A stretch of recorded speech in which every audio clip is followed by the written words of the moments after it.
Hercule Poirot and the Clue, hidden in a nursery rhyme.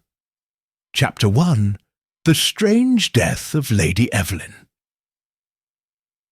It was a rainy evening in early spring, when Hercule Poirot received an unexpected invitation that would bring him to the grand estate of Lady Evelyn, Ashford, the renowned socialite whose extravagant parties were whispered about in London's highest circles, had been found dead. The death was a puzzle, strange, sudden, and surrounded by a veil of confusion. The victim was discovered in her drawing-room, her body draped over an ornate chair, an open book clutched in her hand. It was a nursery rhyme book, but one whose pages held no obvious connection to the circumstances of her death. Lady Evelyn's guests were still present in the grand house, a motley crew of aristocrats, writers and artists, each with an air of quiet tension hanging about them.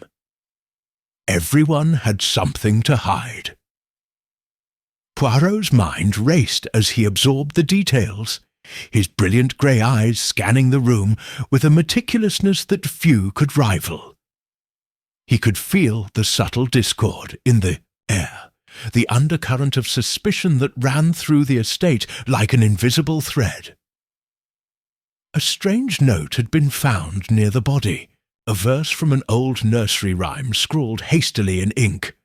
"Ring-a-ring-a roses, a pocket full of posies, a tissue, we all fall down." It was an unsettlingly innocent rhyme, yet it felt out of place, its relevance unclear. Could it be a clue, or was it simply a coincidence? Hercule Poirot's eyes flicked to the gathering of suspects, those closest to Lady Evelyn in her final moments. In the drawing-room, he observed a rather stiff gathering. Sir Marcus Ashford, the widowed husband, whose stern face seemed to suggest a man out of touch with his emotions. Miss Claudia Vale, Lady Evelyn's long-time companion, who could barely conceal her nervousness, and Lord Philip Wellesley, a noted poet whose connection to the victim was less obvious, but whom Poirot instinctively felt had a role to play. Poirot was already forming mental notes, piecing together the personalities and relationships of the small group. There was a feeling of unease that seemed to cling to each person, yet it was not just the air of mourning, it was the weight of secrets. Lady Evelyn had clearly been no stranger to intrigue, and now her death had created a maelstrom of questions. Before the authorities could arrive, Poirot found himself ushered into the study, where he could meet the key players and begin his investigation. His keen eyes caught every detail, the subtle glint of fear in Miss Vale's eyes, the clenched jaw of Sir Marcus, and the way Lord Philip shifted uneasily at the mention of his name. As Poirot took his seat, he offered a calm but firm introduction, his French accent impeccable. "I am Hercule Poirot. I do not believe in rushing to conclusions, mon ami. I prefer to take my time, to examine all the details, to consider each possibility. It is only then that the truth presents itself, like a flower in the garden of logic." Sir Marcus shot him a sharp look, clearly impatient, but Miss Vale seemed more relaxed, almost grateful for the detective's calm demeanour. Lord Philip, however, was unreadable, his face a study in polite indifference. Poirot wasted no time. "I would first like to speak with each of you," he said, his gaze darting briefly to the open nursery rhyme book lying on the desk. "But before I do, tell me, what do you know of this rhyme?" The question hung in the air, and as the room fell silent, Poirot's little grey cells began to hum with excitement. The first thread had been tugged, and he was already aware that the rhyme held a key, one that would lead him into the heart of the mystery. The clues were subtle, hidden beneath layers of deception, but Hercule Poirot had never failed to uncover the truth. It would only be a matter of time before he untangled the web of lies surrounding Lady Evelyn's death. Chapter 2. The Interviews Begin. The investigation into Lady Evelyn Ashford's death had begun in earnest. Hercule Poirot, ever the meticulous detective, knew that the first step in solving any mystery was to understand the people involved. With his sharp eyes and even sharper mind, Poirot was determined to uncover the truth hidden beneath layers of deception. His first move was to speak with each of the key players, those who had been closest to the victim in her final hours. Sir Marcus Ashford, Lady Evelyn's husband, had remained largely silent, his stoic demeanour betraying little emotion. But Poirot knew better than to let appearances fool him. There was something about the man, an underlying tension that could not be ignored. Sir Marcus was a man who wore his pride like a cloak, but Poirot could sense that beneath the surface, the man's pride was a fragile thing, easily shattered. Miss Claudia Vale, the late Lady Evelyn's long-time companion, was a woman of composure, but Poirot could feel the nervousness she was trying so hard to suppress. Her demeanour was that of someone who had something to hide, and yet she carried herself with an air of grace that suggested a deeper complexity. Then there was Lord Philip Wellesley, the poet. He had the look of a man who found solace in the written word rather than the spoken one. Yet his uneasy fidgeting suggested that the poet was hiding something more than just the introspective musings of an artist. Poirot had already formed a hypothesis about the connection between Lord Philip and Lady Evelyn. It was one that, if proven true, would unravel a series of carefully laid traps. The interview with Sir Marcus Ashford Poirot started with Sir Marcus. His manner was respectful yet firm, as he led the grieving husband into a private study adjacent to the grand drawing-room where Lady Evelyn had been found dead. Sir Marcus sat stiffly in the chair across from Poirot, the tension in his posture betraying a man struggling to maintain composure. His sharply cut suit and carefully groomed hair gave him an air of aristocratic pride. "Sir Marcus," Poirot began, his voice smooth but firm, "I understand this must be a very difficult time for you. However, I must ask you to think back carefully and tell me everything that happened last night. What can you tell me about your wife's final hours?" Sir Marcus cleared his throat, his hands folded tightly in front of him. "My wife was well loved," he said slowly, his voice low. "We had been hosting a small gathering of close friends. There was nothing unusual about the evening, at least not to my knowledge. We were enjoying a light dinner, and then Evelyn retired to her drawing-room to read. I followed a short while later, but when I arrived she had already—" He trailed off, his voice cracking slightly. Poirot leaned forward, his gaze unwavering. And what was she reading? Sir Marcus shifted in his seat, clearly uncomfortable with the question. "A book of nursery rhymes," he replied after a pause. "I didn't think much of it at the time. It seemed an odd choice for an adult, but Evelyn was eccentric that way." Poirot took mental note of Sir Marcus's response. The mention of the nursery rhyme book again. It was the very same book found near Lady Evelyn's body. What connection could it have to her death? Poirot needed more answers. And did you notice anything unusual about your wife's behaviour last night? Anything at all that seemed out of place? Poirot asked. Sir Marcus looked away for a moment, as though searching his memory. No, he replied finally. She seemed perfectly fine. No signs of distress. In fact, she had been in particularly good spirits. Her mood had lightened in recent days, which was unusual for her, but it was welcome. Poirot nodded, taking all of this in. Very well, Sir Marcus. You may go for now.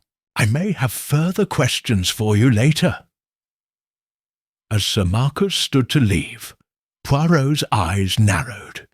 He had noticed something about the way the man had reacted to the mention of his wife's mood. It was almost as if the improvement in Lady Evelyn's spirits was something Sir Marcus found suspicious, rather than comforting. It was a small detail, but Poirot knew better than to ignore it. The interview with Miss Claudia Vale next.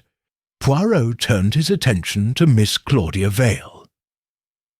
She had remained largely silent during Sir Marcus's interview, her hands folded neatly in her lap as she sat in the drawing-room, the room where Lady Evelyn had spent her final moments. Poirot had observed her carefully as she watched Sir Marcus's departure, and the slight tension in her posture intrigued him. Miss Vale, Poirot said, his voice soft yet purposeful as he addressed her in the drawing-room. May I ask you a few questions? Claudia turned her gaze to him. Her lips curved into a polite but distant smile. Of course, Mr. Poirot, I am happy to help in any way I can. Poirot's eyes studied her carefully as he spoke. You were Lady Evelyn's close companion for many years, yes? Perhaps you know something of her recent state of mind. She was in good spirits, according to Sir Marcus. Claudia's smile faltered for a brief moment, her eyes darting to the window before she answered.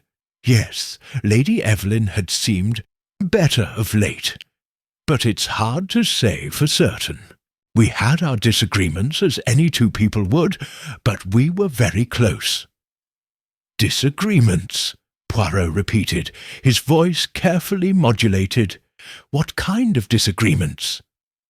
Claudia seemed to hesitate before answering. Nothing of importance, really, just little things.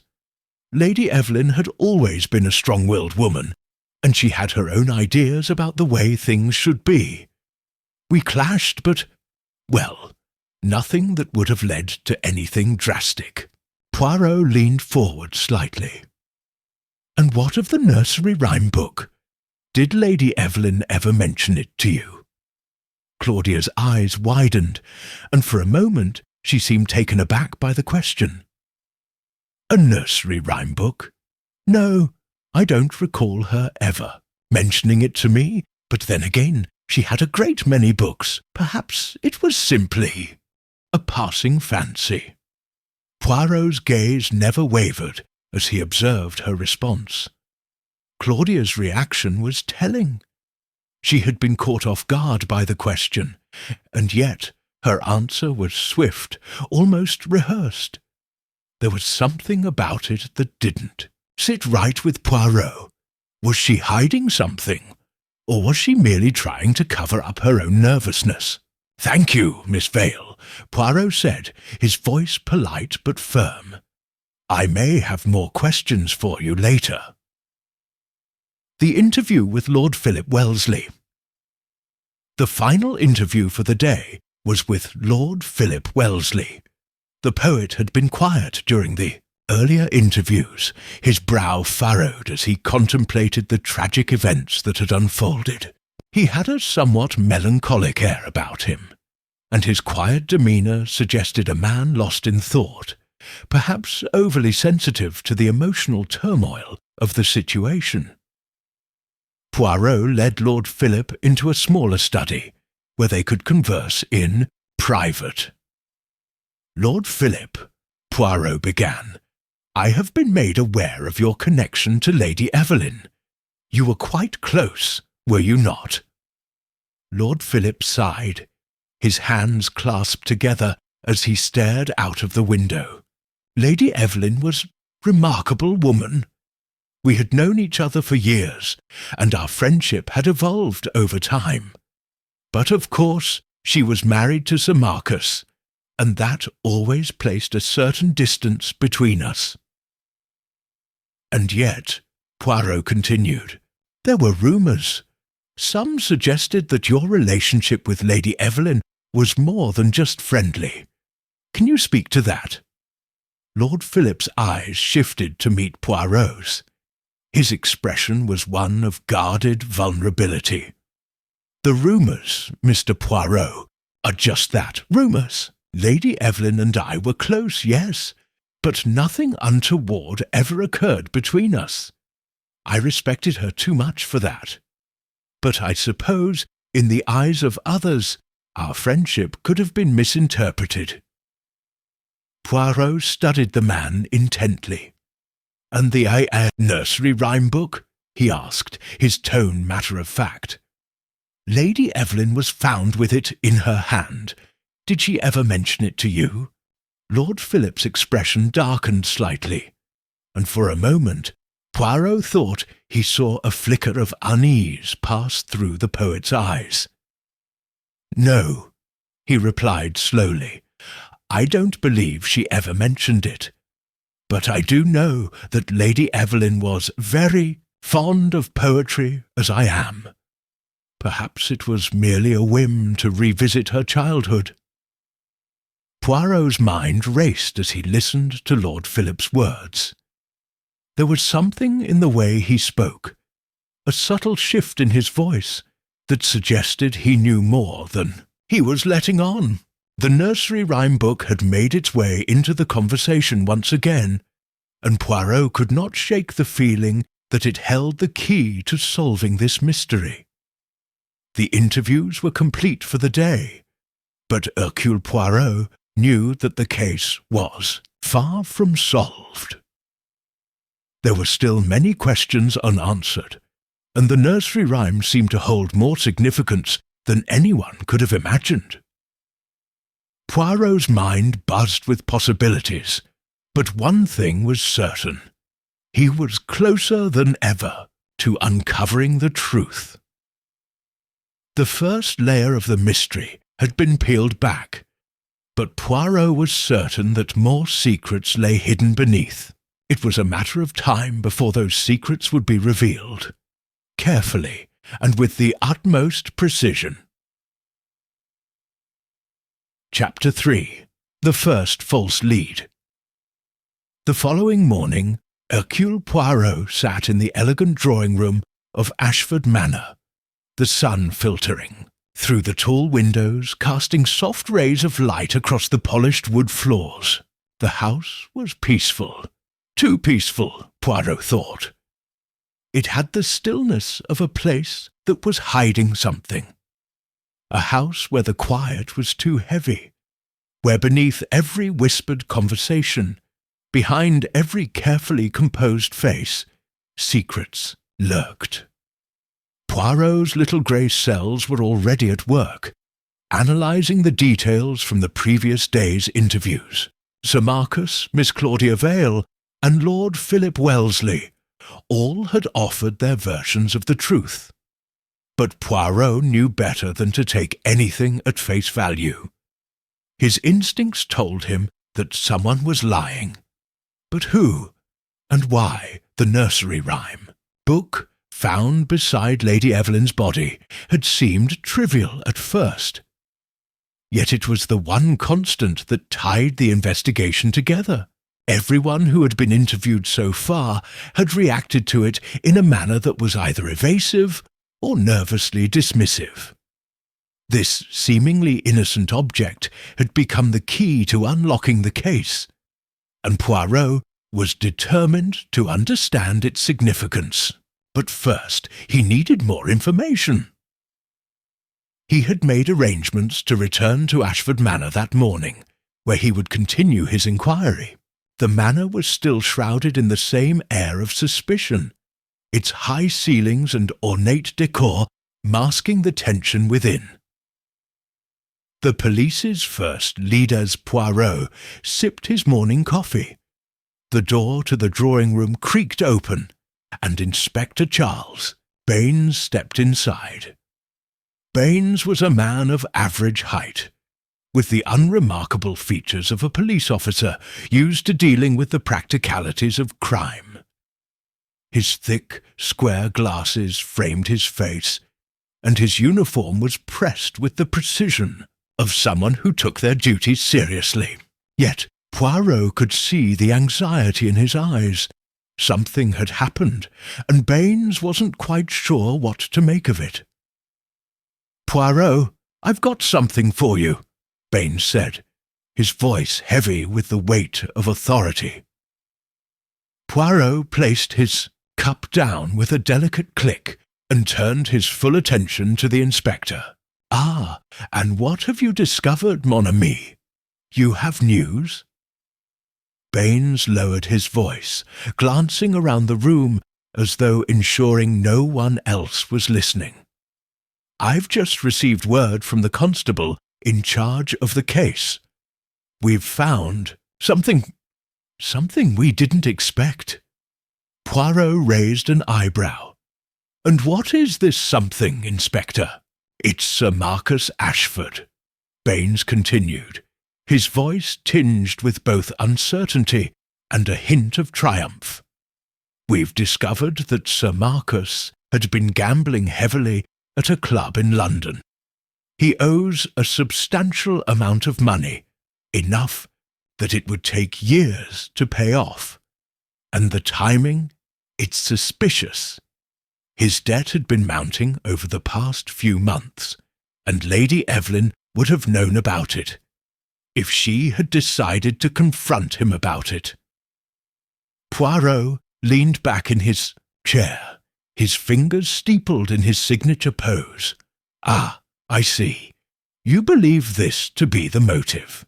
The husband, caught in a desperate situation, kills his wife to escape his financial woes." Baines nodded.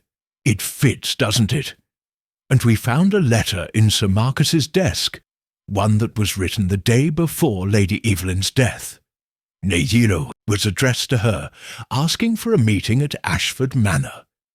It seems he wanted to confess his problems to her, but perhaps it didn't go as planned. Perhaps she threatened to leave him. There could have been a confrontation." Poirot stood up, his eyes narrowed as he processed the information. "I must admit, Inspector, this is an intriguing development, but—" He paused, his mind whirring with the details. "I do not think the case is as simple as you believe. It is too convenient." Baines looked taken aback. "Too convenient?" "Oui," Poirot replied, pacing slowly across the room. "You see, Baines, sometimes the simplest explanation is the one that covers up the most. I believe you are being misled." "But the evidence, Poirot, the debt, the letter, it's all pointing to Sir Marcus," Baines protested. Poirot turned to face him, his expression unreadable. "The evidence you speak of is circumstantial at best. Sir Marcus may be in debt, but that does not mean he killed his wife. It is far too easy to place the blame on the husband. You see, Baines, that is the problem with your reasoning. You are looking for a motive that is obvious, but in my experience, the truth hides itself beneath layers of complexity." Baines frowned, his gaze shifting as he tried to digest Poirot's words. "But what do you suggest, Poirot? If not Sir Marcus, then who?" Poirot smiled softly, the faintest hint of amusement in his eyes. "I do not know yet, mon ami, but I do know that we must look elsewhere. There is a web of deception here, and I intend to untangle it." A visit to Sir Marcus's study. Poirot's first course of action was to return to Sir Marcus's study. The debt and letter were intriguing, but Poirot was not yet convinced of their significance. He needed to examine the place where Sir Marcus had received his letters, the study where so many important decisions must have been made. As Poirot stepped into the room, he immediately noted the meticulous order of Sir Marcus's desk. Every item was precisely in its place, from the polished silver inkwell to the neatly stacked papers. The room itself was elegant, yet devoid of warmth, much like its owner. Poirot approached the desk and began to examine it carefully. He ran his fingers over the surface of the desk, feeling for any signs of disturbance. "Ah," Poirot murmured softly to himself. "There is something just here." He leaned in closer, inspecting a small, almost imperceptible mark on the edge of the desk. It was faint, but it looked like a smear of ink. Poirot studied it for a moment before carefully inspecting the papers in the nearby drawer. There were several documents, but one stood out, a contract that appeared to be in the process of being signed. The contract was for a large sum of money Sir Marcus had promised to pay back in monthly installments. But there was a problem. He had yet to make the first payment. Poirot's eyes glinted with realization. "Interesting, very interesting," he muttered under his breath. "A man in debt, yet still making grand promises. A man who may have been trying to avoid a confrontation with his wife." But even as he mulled over this, Poirot's mind turned once more to the nursery rhyme book. The more he thought about it, the more it gnawed at him. Lady Evelyn's death, the nursery rhyme, the secretive behaviour of those close to her. It all felt like a puzzle with missing pieces. Pieces that he needed to find before someone else tried to pin the blame on Sir Marcus. A second crime. Later that afternoon, Poirot was once again in the drawing-room when a constable arrived, pale-faced and breathless. "Sir, there's been another incident." Poirot's heart quickened. "Another crime?" "What is it?" he asked, his voice calm but urgent. "It's Miss Vale. She's gone missing. We can't find her anywhere." Poirot's mind raced.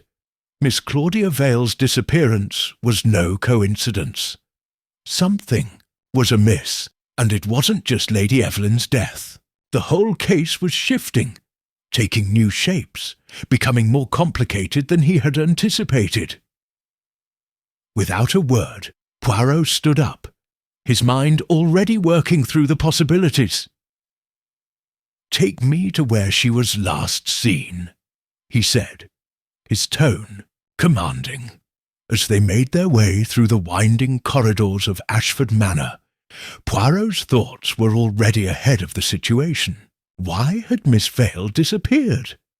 Was she involved in Lady Evelyn's death?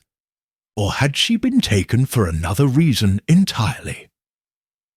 Anew lead Poirot's investigation into Miss Vale's disappearance led him to a small, hidden study that she had apparently frequented in her spare time. The room was quiet, and the atmosphere was heavy with the weight of uncertainty. Poirot's eyes scanned the room, his sharp gaze catching every detail. Books were scattered across the floor, a vase tipped over, and on the desk, there it was. The nursery rhyme book. Poirot walked toward it slowly, his fingers brushing the worn cover. The book was in disarray, its pages bent and torn, as though someone had been rifling through it in a hurry. But it wasn't the book itself that caught Poirot's attention. It was a single small scrap of paper tucked inside the back cover. He unfolded the paper, his eyes scanning the words written in hurried, scrawled handwriting. "Find the rhyme. The answer is in the verse." Poirot's heart raced. It was a message, a clue left behind by someone who knew more than they were letting on. The rhyme, the verse, it was all starting to come together as Poirot turned the page of the nursery. Rhyme book. His mind raced with the implications. Someone was playing a game of deception, one that was far more intricate than he had initially thought, and now he had a new lead. Chapter 4. The Puzzle in the Verse. The light in Ashford Manor's drawing-room grew dim as the day turned into evening, casting a shadow over the quiet halls. Yet Hercule Poirot's mind, as always, was as sharp as ever. The discovery of the nursery rhyme book in Miss Vale's hidden study had ignited a new wave of curiosity in the great detective. The clue left behind, a piece of paper with a cryptic message reading, "Find the rhyme. The answer is in the verse," had set Poirot's little grey cells into overdrive. He had returned to his rented quarters that evening, determined to uncover the meaning behind the verse, and to piece together the fragments of the case that were beginning to shift like sands in an hourglass. His eyes lingered on the nursery rhyme book, which now lay before him on his polished desk, its worn pages staring up at him as if daring him to uncover the truth. The room was silent, save for the faint ticking of the mantel clock and the occasional rustle of Poirot's precise movements. He leafed through the book, each page revealing a different nursery rhyme, yet none stood out immediately. The verses, while familiar, seemed benign, their simple words betraying nothing more than the innocence of childhood. Poirot could not allow himself to be deceived by the simplicity of the text. His instincts told him the answer was hidden within. Every nursery rhyme had a history, a context, a deeper meaning. But which one held the key to unlocking Lady Evelyn's murder, and possibly Miss Vale's disappearance? The verse that stood out. Poirot's fingers danced across the pages until one rhyme in particular caught his attention, a verse he had not heard in many years. He sat up straighter as he read it aloud in his soft, deliberate manner. "Ba, ba, black sheep, have you any wool? Yes, sir, yes, sir, 3 bags full, 1 for the master, 1 for the dame, and 1 for the little boy who lives down the lane." The rhyme, though playful, struck Poirot with a sense of foreboding. On the surface, it seemed to speak of a sheep offering its wool, but Poirot knew that no nursery rhyme was as simple as it seemed. Why had this particular rhyme appeared in Miss Vale's study? What had it meant to her? The rhyme's simple wording might be a clever disguise, masking something far darker beneath its seemingly innocent layers. Poirot turned the page, searching for any other clues that might indicate a connection to the case. He needed to break this down. The rhyme mentioned 3 bags full of wool, each going to a different person: the master, the dame, and the little boy. The words were mundane, even mundane to the point of being forgettable. Yet Poirot was certain they were crucial. The names master, dame, and little boy had to mean something. The rhyme seemed to set a pattern, an old order of things. Poirot's mind turned to Lady Evelyn. She had been the dame, surely, the matriarch of Ashford Manor. But who were the master and the little boy? The answer, Poirot knew, would soon reveal itself. The book's secret Poirot could not ignore the strange, almost deliberate way in which the book had been left behind in Miss Vale's study, nor could he dismiss the possibility that this rhyme was more than just an obscure clue. Perhaps Miss Vale herself had left the rhyme there, knowing that it would mean something to Poirot. But why? And was she involved in Lady Evelyn's murder? Or was she merely an innocent bystander? Poirot closed the book and carefully studied the room once more. The overturned vase, the scattered books, each item spoke volumes to his trained eye. A hurried search, perhaps? No, Poirot decided. It was more than that. This room had been prepared for him to find. Miss Vale had been leading him, step by step, towards something. But what? There was a flicker of realization as he noticed something he hadn't before. On the inside cover of the book, there was a smudge, barely visible, but undeniably there. Poirot's keen eyes narrowed. It was a fingerprint, faint but clear. He picked up a magnifying glass and inspected it closely. The fingerprint was unique, a signet of someone who had touched the book with deliberate intent. With careful precision, Poirot used a small cloth to rub the print with a hint of powder. It was enough to reveal the impression. His eyes widened as he recognized the print. It was Lady Evelyn's Poirot sat back in his chair, a wave of understanding washing over him. Lady Evelyn had held the book at some point. It was her book. The rhyme belonged to her. But if that were true, then why had it been placed in Miss Vale's study? The hidden connection Poirot's thoughts were interrupted by the soft knock of a servant on the door. The butler entered, offering a polite bow. "Excuse me, Monsieur Poirot," the butler said, "but Sir Marcus Ashford requests a meeting. He has new information he wishes to share with you."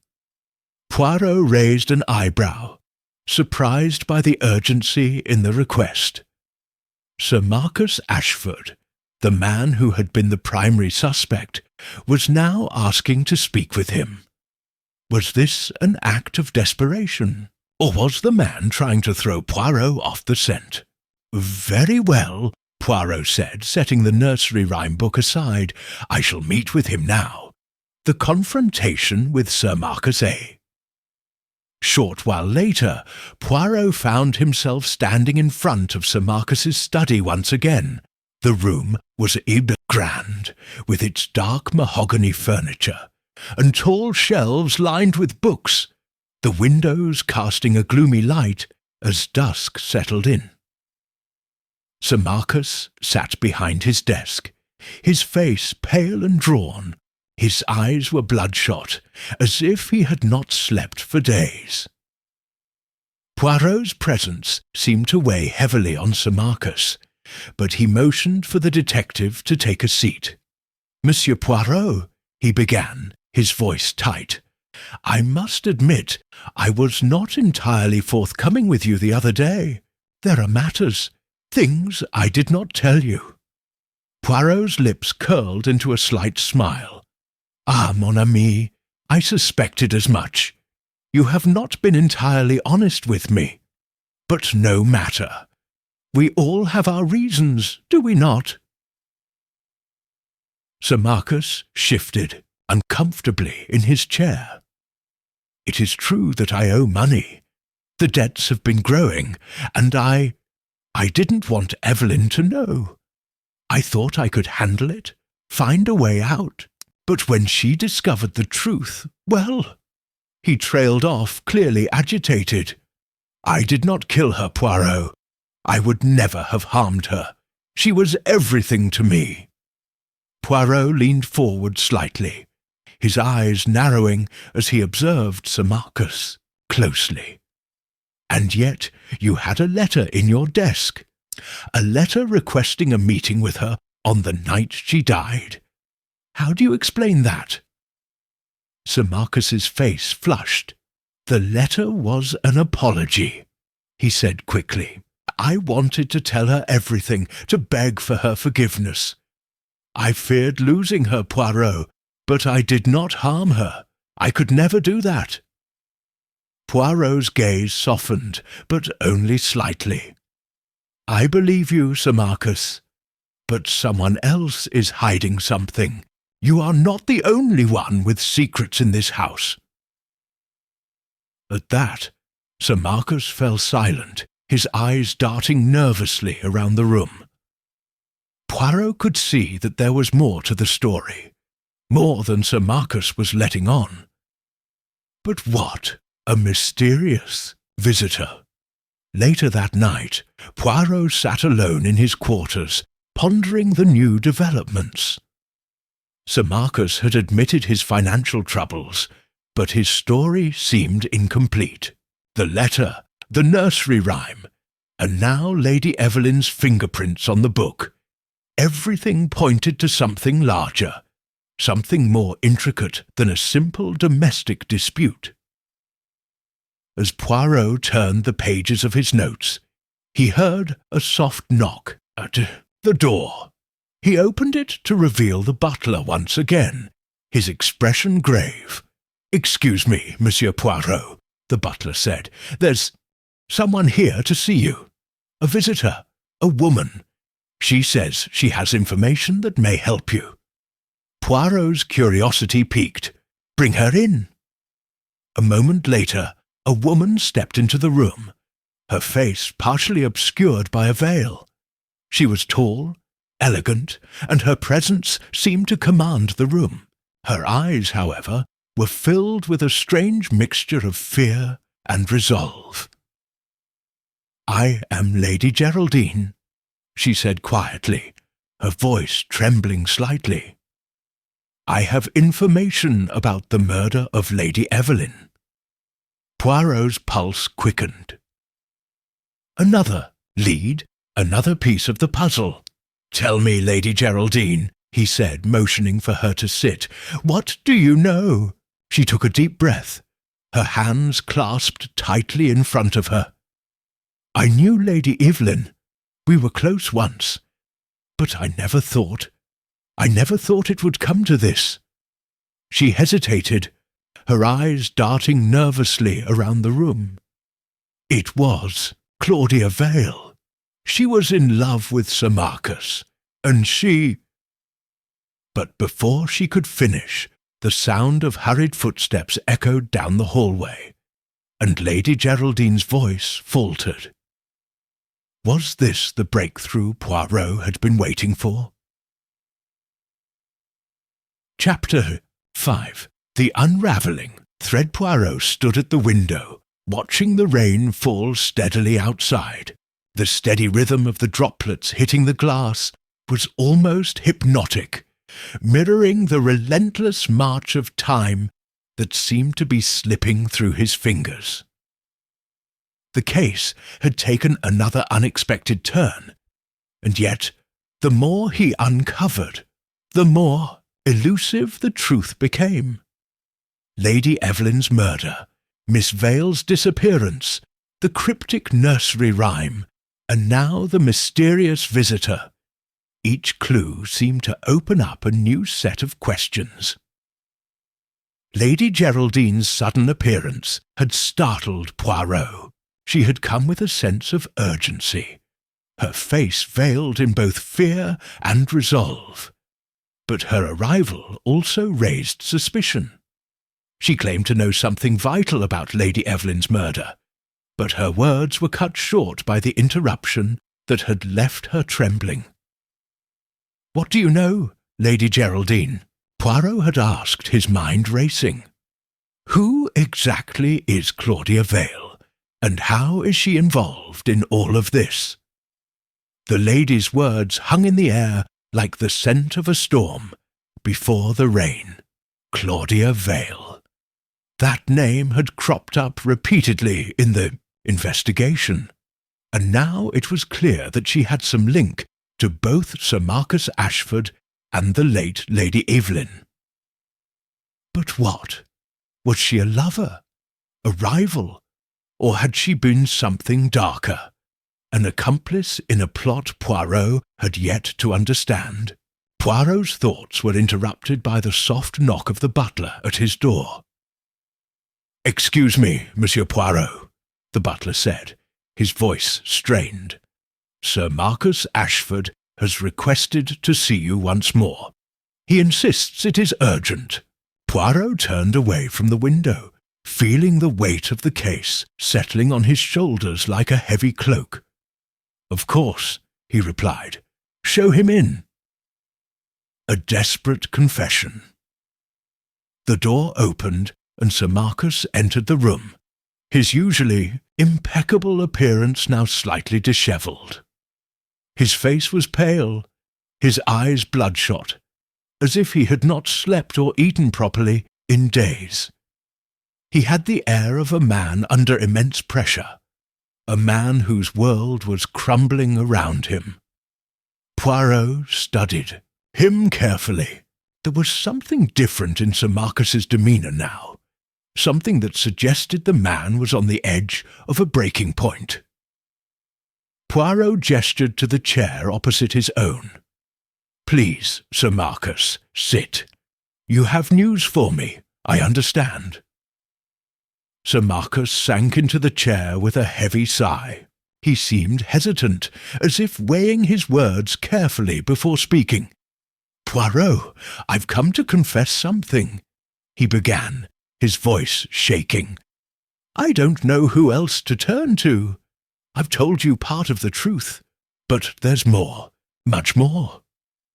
Poirot remained silent, his eyes fixed on Sir Marcus as he spoke. "The truth about Claudia Vale," Sir Marcus continued. "She's not just some woman I've known. She was more than that. She was obsessed with me, and when she learned about Lady Evelyn and I, she became dangerous. She threatened to ruin me, but I never thought she would go this far." Poirot's interest was piqued. "Go on," he urged, his voice calm but insistent.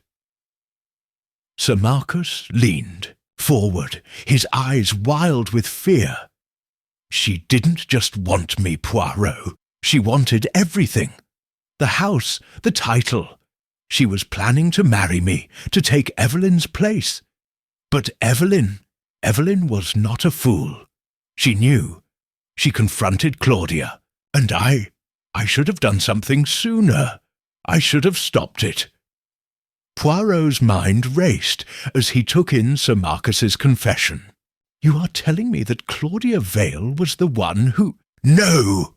Sir Marcus interrupted, shaking his head violently. "No, I didn't kill Evelyn, I swear it.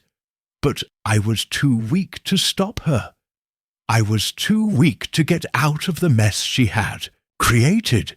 She wanted Evelyn out of the way, but she couldn't do it herself. She needed help. She turned to someone else." Poirot's curiosity deepened. "Someone else? Who?" Sir Marcus looked around the room, as if to ensure no one was listening. He leaned in closer, his voice dropping to a whisper.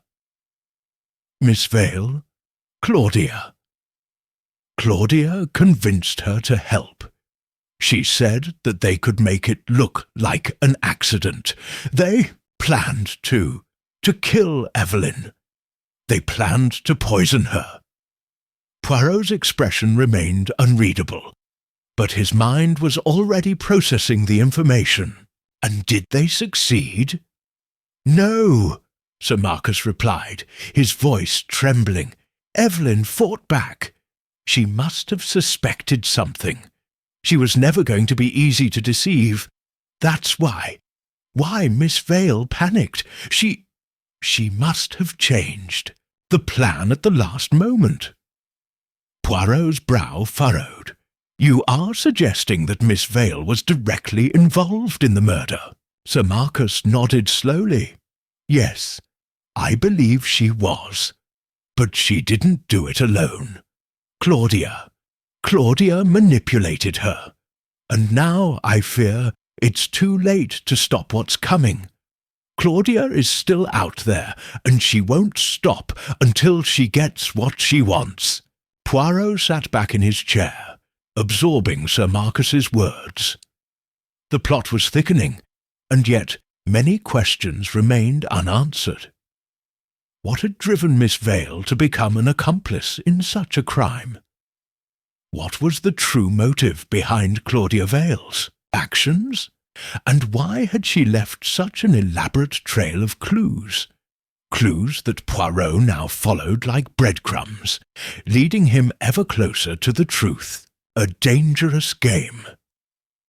After Sir Marcus left, his confession hanging heavy in the air, Poirot found himself alone once more, pondering the enormity of what had just been revealed. The layers of deception, the twisted web of relationships, and the undeniable sense that something darker was at play all gnawed at him. Miss Vale, Claudia Vale, Sir Marcus Ashford, each of them had a role to play in this tragedy. But who was the true mastermind? Poirot's mind turned to the nursery rhyme book once more.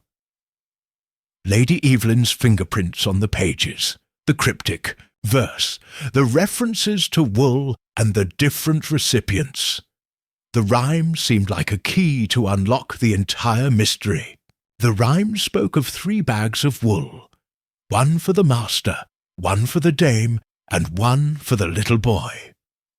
The words were simple, but they held a deeper meaning, one that Poirot was still trying to decipher. The master, the dame, and the little boy. The rhyme had to refer to 3 people in the household. But who were they? Sir Marcus was the master, of course. Lady Evelyn had been the dame. But who was the little boy?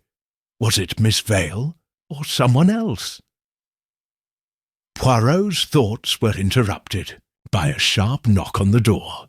It was the butler again, this time with an urgent expression.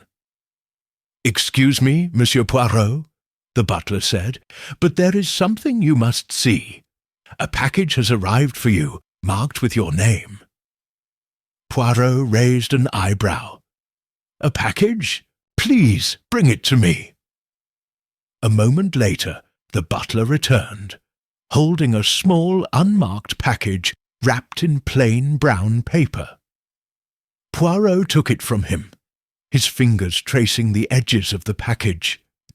It felt light, as though it contained only a small object. He carefully tore open the paper, revealing a small wooden box. The box was intricately carved, with delicate patterns that seemed almost familiar. Poirot opened the box slowly, his fingers trembling slightly as he peered inside. At first it appeared empty, but then he noticed something nestled in the bottom, a small folded piece of paper. He unfolded it carefully, revealing a message written in elegant script. 3 bags full, 1 for the master, 1 for the dame, and 1 for the little boy. You've missed the 4th. Poirot's heart skipped a beat as the words settled in his mind. A 4th bag? But the rhyme spoke of only 3. Who was the 4th person, and how did they fit into this twisted puzzle? The final piece Poirot's mind raced as he pieced together the meaning of the new clue. The 4th bag. It was a piece of the puzzle that had eluded him. Was it possible that someone else had been involved in Lady Evelyn's death? Someone who had been hidden in plain sight all along? Poirot had learned over the years that the truth was rarely straightforward. It often hid behind layers of deceit, behind the masks people wore to protect themselves. But the key was always there, waiting to be uncovered. He stood up abruptly, his mind made up. There was only one person who could hold the answer to the final question. The fourth bag. The missing piece. It was time to confront Miss Vale herself. Chapter 6. The web titan's Poirot paced slowly across the room, his mind working at full capacity as he thought through the revelations of the last few days. The mysteries that had once seemed so simple were now tangled in a web of deception and uncertainty. Sir Marcus Ashford's confession, the cryptic nursery rhyme, the hidden clues. The more Poirot uncovered, the more intricate the puzzle became. But the most perplexing question still remained. Who was truly responsible for Lady Evelyn's murder? The missing fourth bag mentioned in the note had been a breakthrough, yet it had only led to more questions.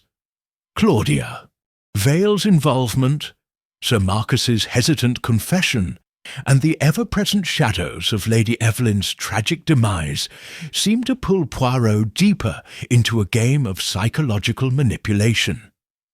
A game that none of the players seemed fully aware they were participating in. Poirot took a deep breath. His mind focused on the next step. He had a theory, but before he could begin to piece it together, he needed to confront the one person who might hold the key to unravelling the mystery.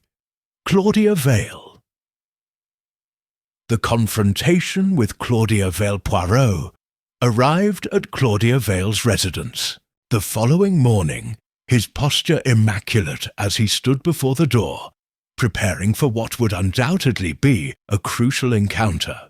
He had visited her once before, but at that time his questions had been met with a calm and measured demeanour.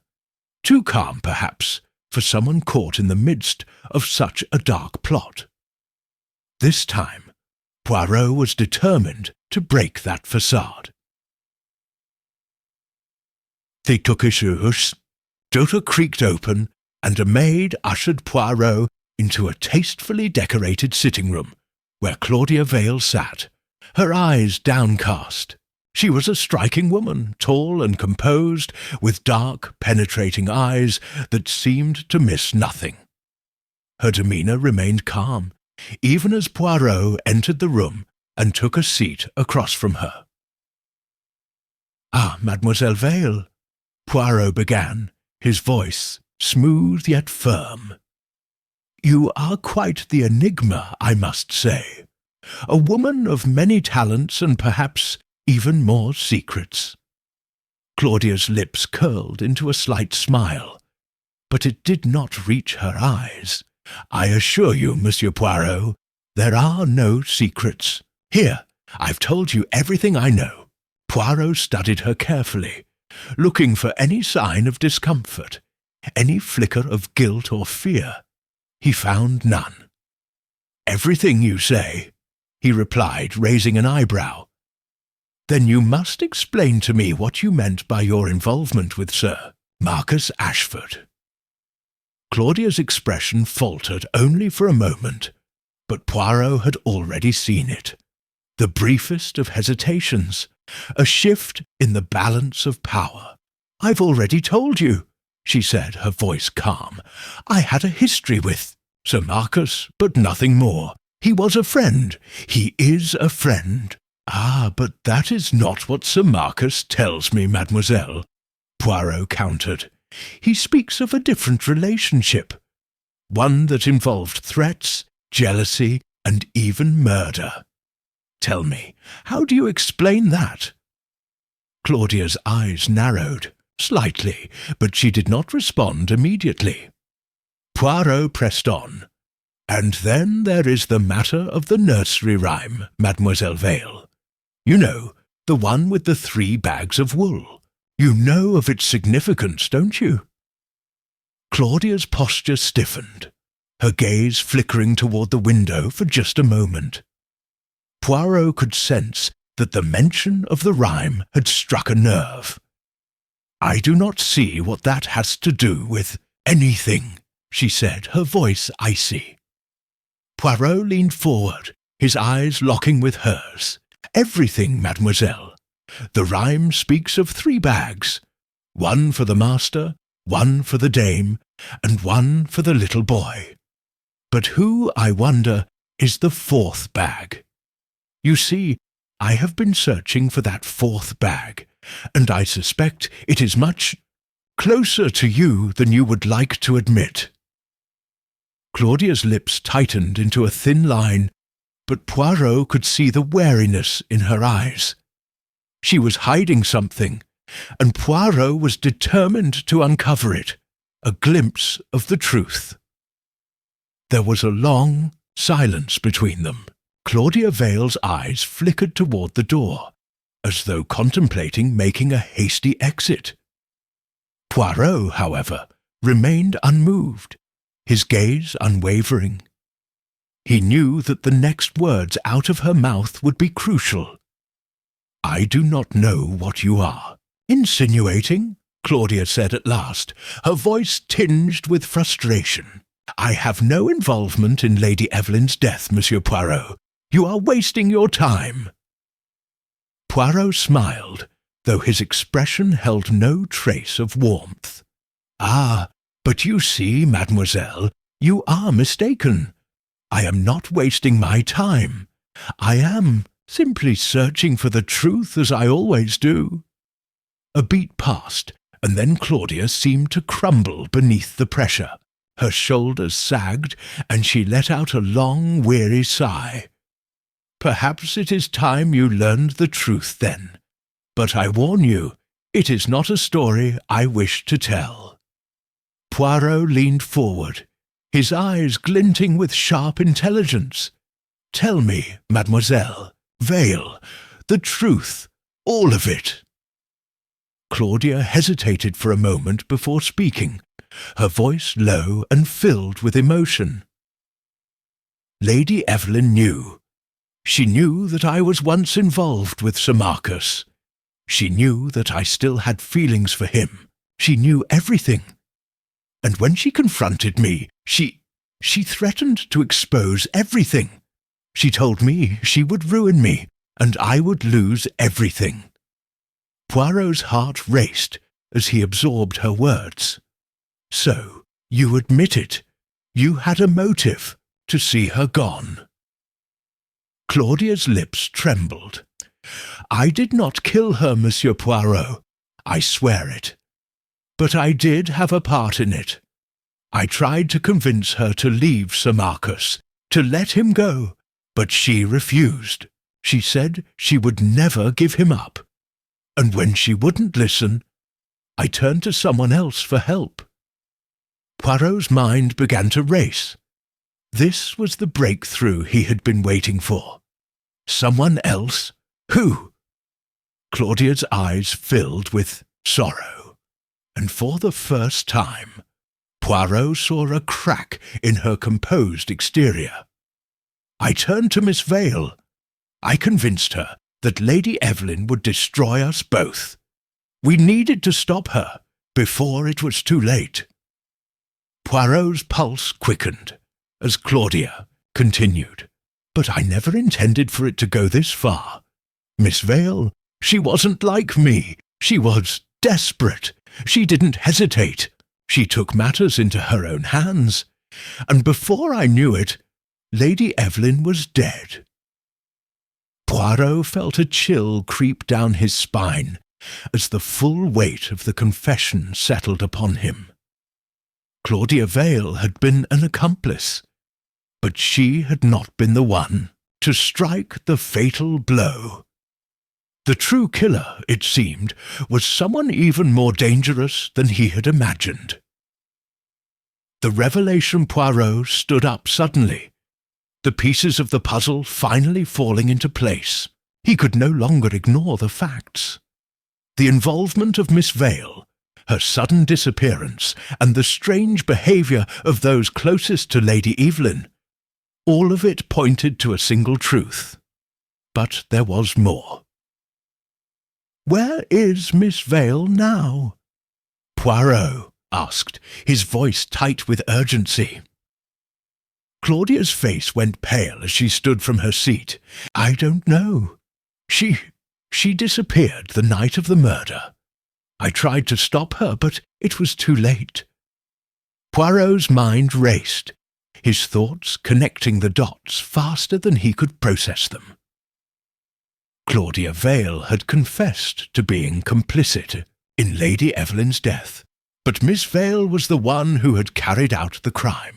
She had been the one to take the final step and push Claudia's plan into deadly action. Poirot turned swiftly toward the door. "You are not the only one hiding something, mademoiselle. I must find Miss Vale, now. She is the key to this mystery." Dangerous chase. The rain had stopped, but the air felt thick with anticipation. As Poirot left Claudia Vale's residence, his mind laser-focused on finding Miss Vale before she could disappear for good. He had no time to waste. The clock was ticking, and if Miss Vale was indeed the killer, she would stop at nothing to cover her tracks. Poirot made his way through the streets of London, his footsteps quick but measured. He had a single destination in mind, Miss Vale's last known location, a small flat on the outskirts of town. If he was right, it was there that the final pieces of the puzzle would fall into place. Chapter 7. The final clue. Poirot's mind was a maze of thoughts, each turn more complex than the last, as he made his way through the bustling streets of London. The rain had returned, and the once sunny city had taken on a darker hue, as though it too were preparing for the climax of the tangled mystery he had been unravelling. Claudia Vale's confession had only heightened his sense of urgency. Miss Vale was still out there, and with each passing moment, the chances of her disappearing forever seemed to grow. The cryptic nursery rhyme, the hidden bags and the psychological games had all led Poirot to this point, a final confrontation with the woman who had, in many ways, orchestrated Lady Evelyn's murder. He could almost feel the tension tightening around him as he approached Miss Vale's flat, a dark and uninviting building on the outskirts of town. As Poirot ascended the narrow staircase to the third floor, his thoughts lingered on the final pieces of the puzzle. Claudia Vale had admitted to seeking help from Miss Vale, but Miss Vale's motives were still unclear. Why had she killed Lady Evelyn? Was it simply for revenge, or was there something more, something deeper and darker, at play? Poirot's sharp mind raced with possibilities as he reached the door to Miss Vale's flat. He knocked once, twice, his knock deliberate and firm. There was no answer. His instincts told him that Miss Vale was inside. He could almost feel her presence through the walls. Without waiting for a response, Poirot produced a small key from his pocket, a key that had been given to him earlier by a trusted contact who had once worked with Miss Vale. The door creaked open, revealing a small but tidy apartment, dimly lit by the soft glow of a single lamp. Poirot stepped inside, his every movement calculated, his senses heightened. He paused for a moment, taking in the surroundings. The room was neat, but there were signs of recent disturbance. A chair had been overturned, papers scattered across the floor, and the smell of perfume lingered in the air. Miss Vale had been here recently. Poirot moved through the apartment with the precision of a man on a mission.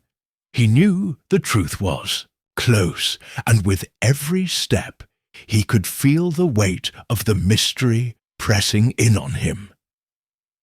His eyes scanned the room, picking out the smallest details. A torn envelope on the floor, a faint trail of red lipstick on the edge of a glass, the scent of freshly burned incense hanging in the air. It was the small things that Poirot always paid attention to, and it was these details that would ultimately lead him to the final clue. The search for the final clue Poirot moved to the desk, carefully sifting through the scattered papers. A few were letters, their ink smudged by what appeared to be a hurried hand. None of them seemed to provide any immediate insight, but Poirot knew better than to discard anything too quickly. He needed to find the one thing, one detail that would lead him to Miss Vale and expose the truth once and for all. His gaze flicked to the bookshelves along the wall. There, among a collection of novels and various works of fiction, Poirot spotted something unusual. A small leather-bound book stood slightly askew on the shelf, as though it had been moved recently. Curious, he pulled it from its place and opened it to the first page. It was a nursery rhyme book, an old one, the pages yellowed with age. Poirot's fingers traced the title, and for a moment he was lost in thought. Could this be the final piece? The nursery rhyme that had been so central to the case? Was it more than just a riddle? Was it a key to something deeper, something hidden right under his nose? He flipped through the pages carefully, his eyes scanning the familiar nursery rhymes until one in particular caught his attention. It was the same rhyme from Lady Evelyn's note, the one with the 3 bags, but this time the words seemed different. 1 bag for the master, 1 bag for the dame, 1 bag for the little boy, and 1 for the flame. The rhyme had changed. Poirot's heart skipped a beat. 1 for the flame, he muttered under his breath. What did it mean? What was this new clue telling him? The flame, was it a metaphor? Or was it something more literal? Poirot closed the book gently and placed it back on the shelf. His mind raced as he pondered the new line. Was it a reference to something that had been overlooked, something in the environment that could provide the final piece of the puzzle? He turned to face the rest of the room, his gaze sharp and calculating. The flame. His eyes moved to the fireplace in the corner of the room, the small embers still glowing faintly beneath the grate. Poirot took a few steps closer, his mind working swiftly. The fire, of course, the flame, was not just a poetic turn of phrase. It was a literal clue. He knelt down in front of the fireplace, peering closely at the ashes and the charred remnants within.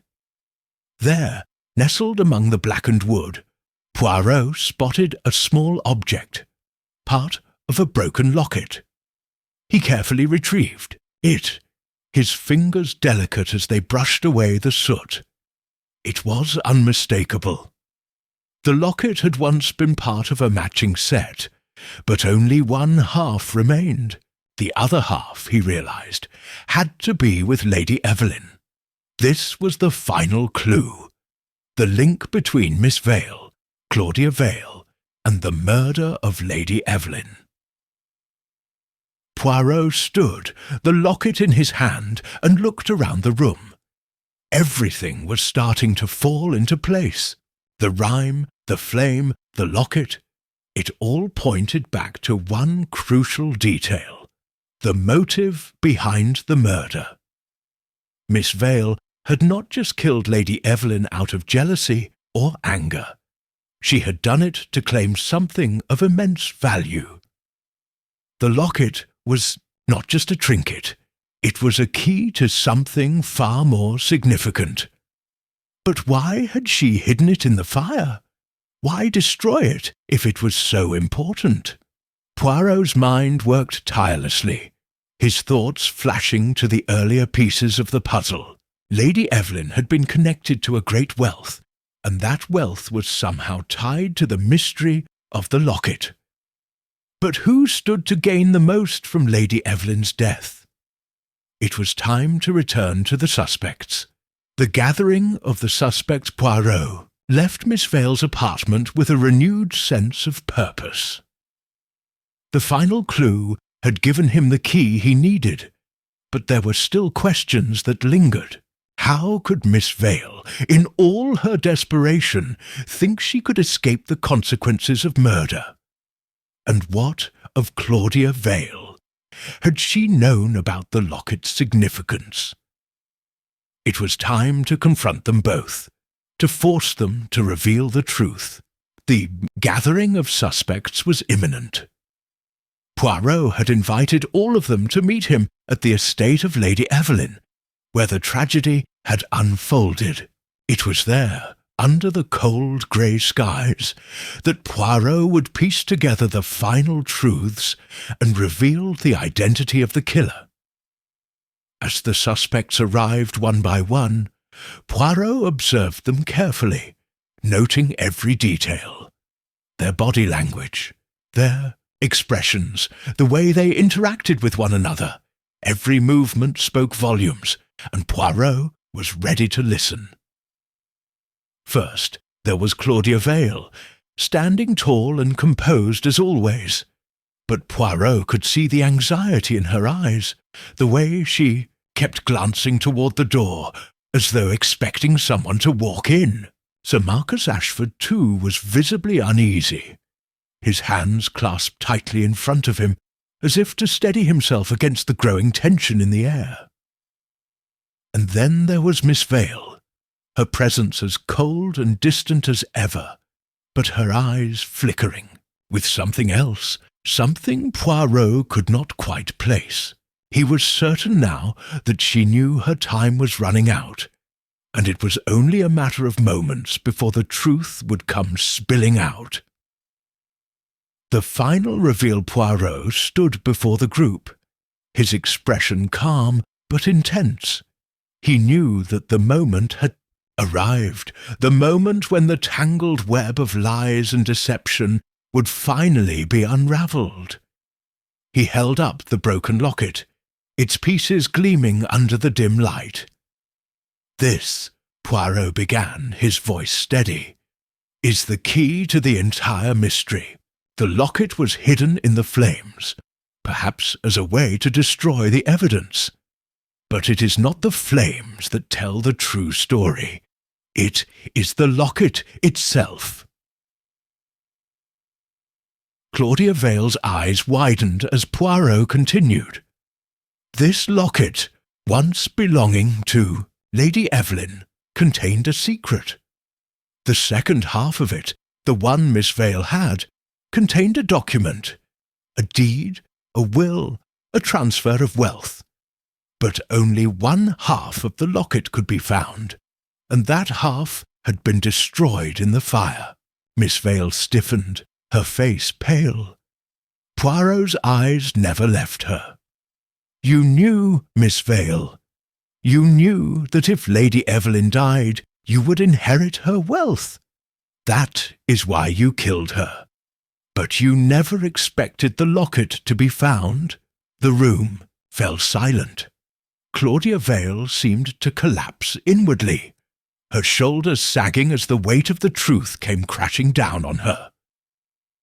Poirot turned to face the others, his voice firm. "It was Miss Vale who killed Lady Evelyn. She did it for the inheritance, for the wealth that would pass to her once Lady Evelyn was gone." Chapter 8. The Last Secrets Revealed. The rain had stopped, leaving behind a thick fog that clung to the city's buildings like a shroud. As Hercule Poirot stood outside the grand doors of Lady Evelyn's estate, the air was heavy with anticipation. The mystery had reached its final moments, and he could feel it in the very bones of the case. The pieces of the puzzle had fallen. into place. But there was something more, something deeper, that needed to be uncovered before the truth could truly be laid bare. Inside, the assembled suspects were all uneasy. Claudia Vale sat in her usual poised manner, her hands folded neatly in her lap, but her eyes were darting to and fro as if she were searching for an escape. Sir Marcus Ashford, the dashing and seemingly affable gentleman, appeared far less composed than usual, his brow furrowed, his fingers twitching nervously. Miss Vale, who had been the subject of Poirot's keen scrutiny ever since the locket was discovered, stood near the fireplace, her back straight, but her eyes betraying a storm of emotions. It was clear that she knew the game was up. Poirot had spent the entire evening preparing for this moment. He had gathered his thoughts, scrutinized every clue, and now the time had come to confront the heart of the mystery head-on. He needed to press further. There were still loose ends, threads that, if pulled just a little harder, would reveal the final secrets buried beneath the surface. The confrontation Poirot looked at each of them in turn, his piercing gaze locking onto each suspect, his face a mask of composure. Yet, beneath that calm exterior, his mind was whirling. The broken locket, the rhyme, the fire. It was all connected, but there were still things that didn't make sense. His instincts told him that someone in the room was hiding something far more significant than they realized. "Ladies and gentlemen," Poirot began, his voice crisp and measured, "we have come to the final chapter of this tale, and while the locket has revealed much, there are still matters that must be clarified, even before we reveal the identity of the one responsible for Lady Evelyn's untimely demise." He paused, allowing his words to sink in. The room fell silent, tension thick in the air. The rhyme, Poirot continued, was not merely a whimsical riddle. It was a carefully constructed message left by Lady Evelyn herself. The bags mentioned in the nursery rhyme had significance, yes, but there was a deeper meaning behind them, a meaning that led me to the locket. Poirot held the broken locket up, its shattered halves glinting in the dim light of the room. But there was something more, something that, until now, had remained hidden. Miss Vale's eyes flickered for a moment, a brief but telling reaction. Poirot was quick to notice. "You see," Poirot said, his voice becoming more deliberate, "the rhyme also hinted at a truth that only one person could have known. One person who had been close to Lady Evelyn in a way no one else could understand." Claudia Vale shifted in her seat, her posture suddenly more rigid. She had been silent for the past few moments, her eyes glancing nervously at the others. Poirot noticed her unease, and he wasn't the only one. Sir Marcus Ashford, too, seemed to be watching her intently, as though he were waiting for her to speak. Poirot's gaze returned to Miss Vale. The key to understanding everything lies in this very rhyme, and its connection to your past with Lady Evelyn. Miss Vale, you were more than just her confidant, weren't you? Miss Vale stiffened, her lips parting as though to speak, but she closed her mouth again, clearly struggling to maintain her composure. "Speak, Miss Vale," Poirot urged gently. "Your silence will only delay the inevitable. You were a part of this puzzle all along." The woman stood still, her face a mask of conflict, before she finally let out a sharp breath. Her eyes narrowed, and she met Poirot's gaze head-on. "Yes," she said softly, almost as if confessing to a personal burden. "I was more than a confidant. I was her lover." The hidden truth. There was a collective gasp in the room. Claudia Vale's eyes widened in shock, while Sir Marcus Ashford looked taken aback, his earlier bravado replaced by confusion. "Her lover?" Claudia Vale whispered, her voice trembling. "But I never knew." Miss Vale's gaze hardened, though there was a sadness in her eyes that spoke volumes. It was never meant to be discovered. Lady Evelyn and I shared a bond, an intimate one. But we were careful. We kept it secret, hidden from the world. No one could know the truth. Poirot nodded slowly, absorbing the weight of her confession. It explained much. Too much, in fact. Lady Evelyn's death had not simply been about greed or jealousy. It was personal. It was a crime of passion, of betrayal. "And the rhyme?" Poirot asked, keeping his voice steady. Miss Vale's expression darkened. "It was my message to Lady Evelyn, a secret between us. I had known about the inheritance, the wealth that Lady Evelyn stood to gain. But I had also known about the way. She was using it. She wanted more. She wanted to control things. She wanted to be the one in power, not just the one with wealth. And so I knew that, in the end, it would be either her or me." Poirot nodded thoughtfully. "So you used the rhyme to signal your intentions, to let Lady Evelyn know you were prepared to do anything to ensure your future. But that was not enough, was it?" Miss Vale's lips curled into a grim smile. "No, it wasn't. Lady Evelyn was clever, too clever. She realized what I was doing and decided to outmaneuver me. She tried to use the locket to secure her control, to remove me from the equation entirely. That was the moment I knew. I had no choice but to act." Claudia Vale's voice trembled as she spoke, a mix of disbelief and horror in her tone. "But you killed her. You had to," Miss Vale interrupted sharply.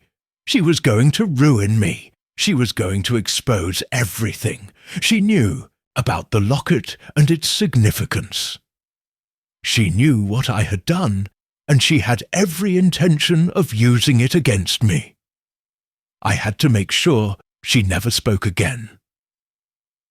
Poirot watched her carefully, his mind piecing together the events in the room. It wasn't just the murder of Lady Evelyn that was at play here. It was the twisted, complicated emotions of two women caught in a dangerous web of secrets, lies, and power. The Confession of Claudia Vale. Claudia Vale shifted uncomfortably in her seat, her gaze now cast downward. She had been quiet for too long, but the weight of the truth seemed to force her hand. "It was my fault," she said in a low voice, barely audible. I encouraged Miss Vale to take that final step. I had my own reasons, yes, but I did not think it would end like this. I did not think it would lead to her death." Poirot's sharp eyes flicked toward Claudia. "And what were your reasons, Miss Vale? What was it that you wanted?" Claudia hesitated for a long moment before speaking again. "I wanted the inheritance. I wanted Lady Evelyn's wealth. But I did not expect Miss Vale to take matters into her own hands.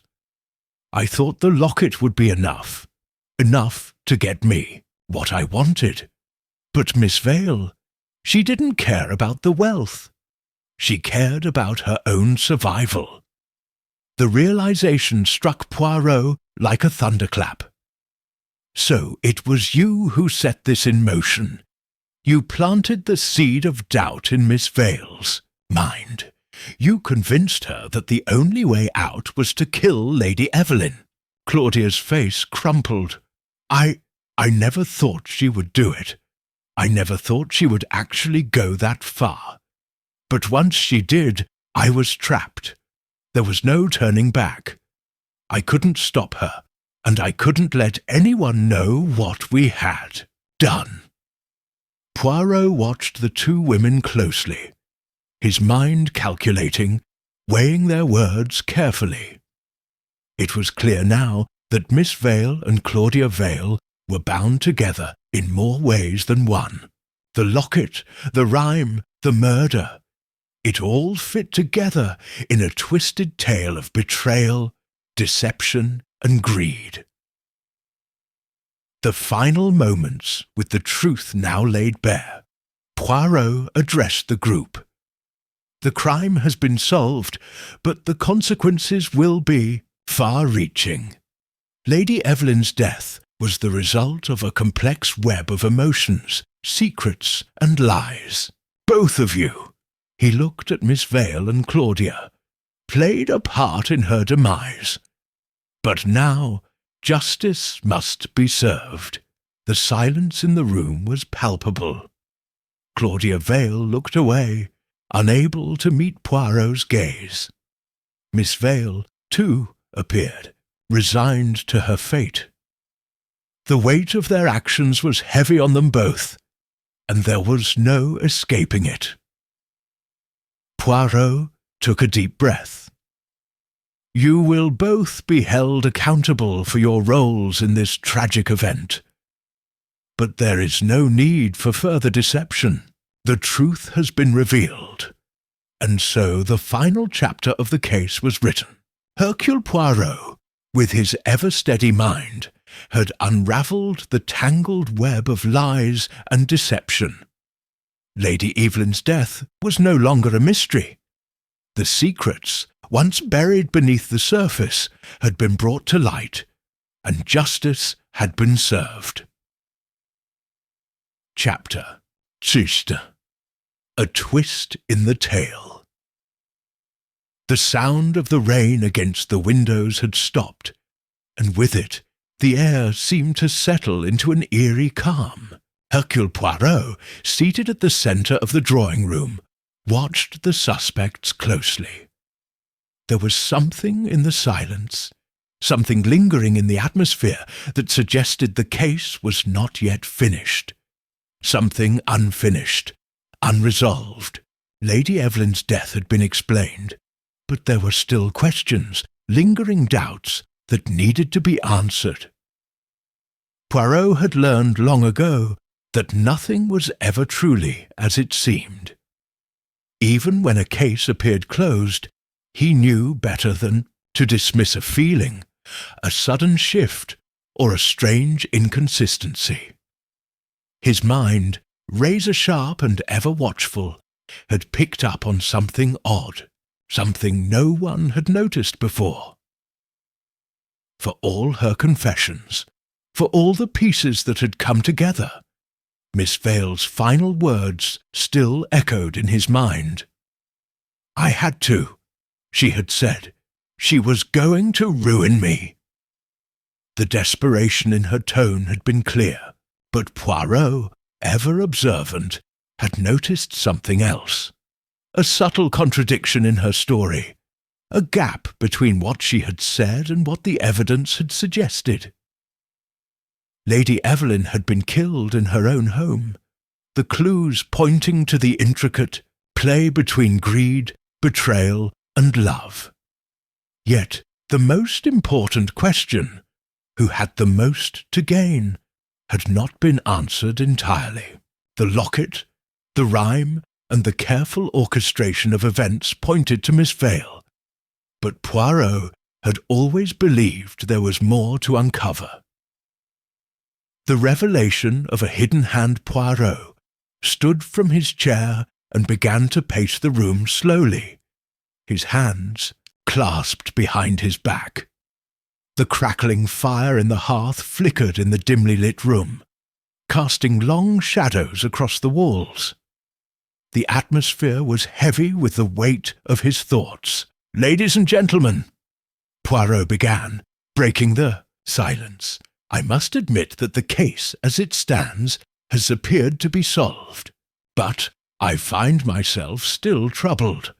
There is a final piece, an important clue that we have yet to consider, and it lies with one person who has been overlooked."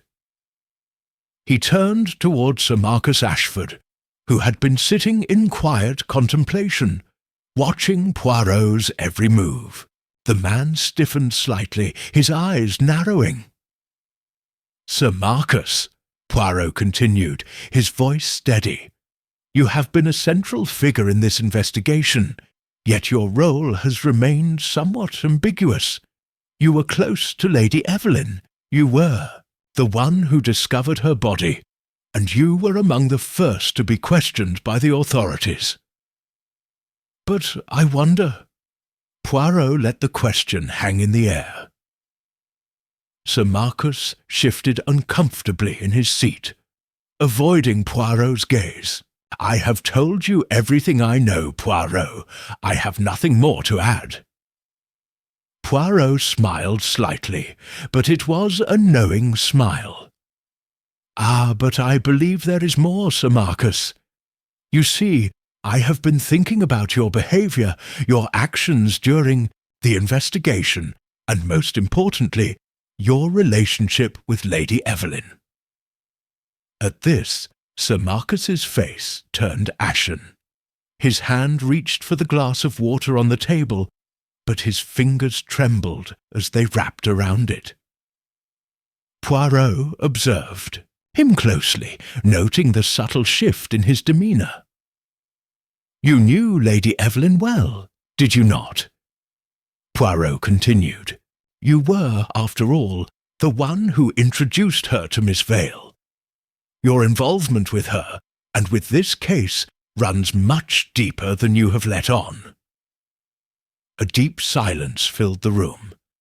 Sir Marcus looked as though he were about to speak, but stopped, himself. It was as though Poirot's words had struck him at the very core of his being. Poirot's expression softened slightly, though his eyes were sharp. It is not uncommon for someone to become emotionally attached to a victim, especially if there is a personal connection. But it is also not uncommon for that attachment to become something else entirely when wealth and power are involved. Sir Marcus's lips parted as though to argue, but Poirot raised a hand, signalling him to remain quiet. "I believe you were not just a friend to Lady Evelyn," Poirot said, his voice cutting through the tension. "I believe you were her lover."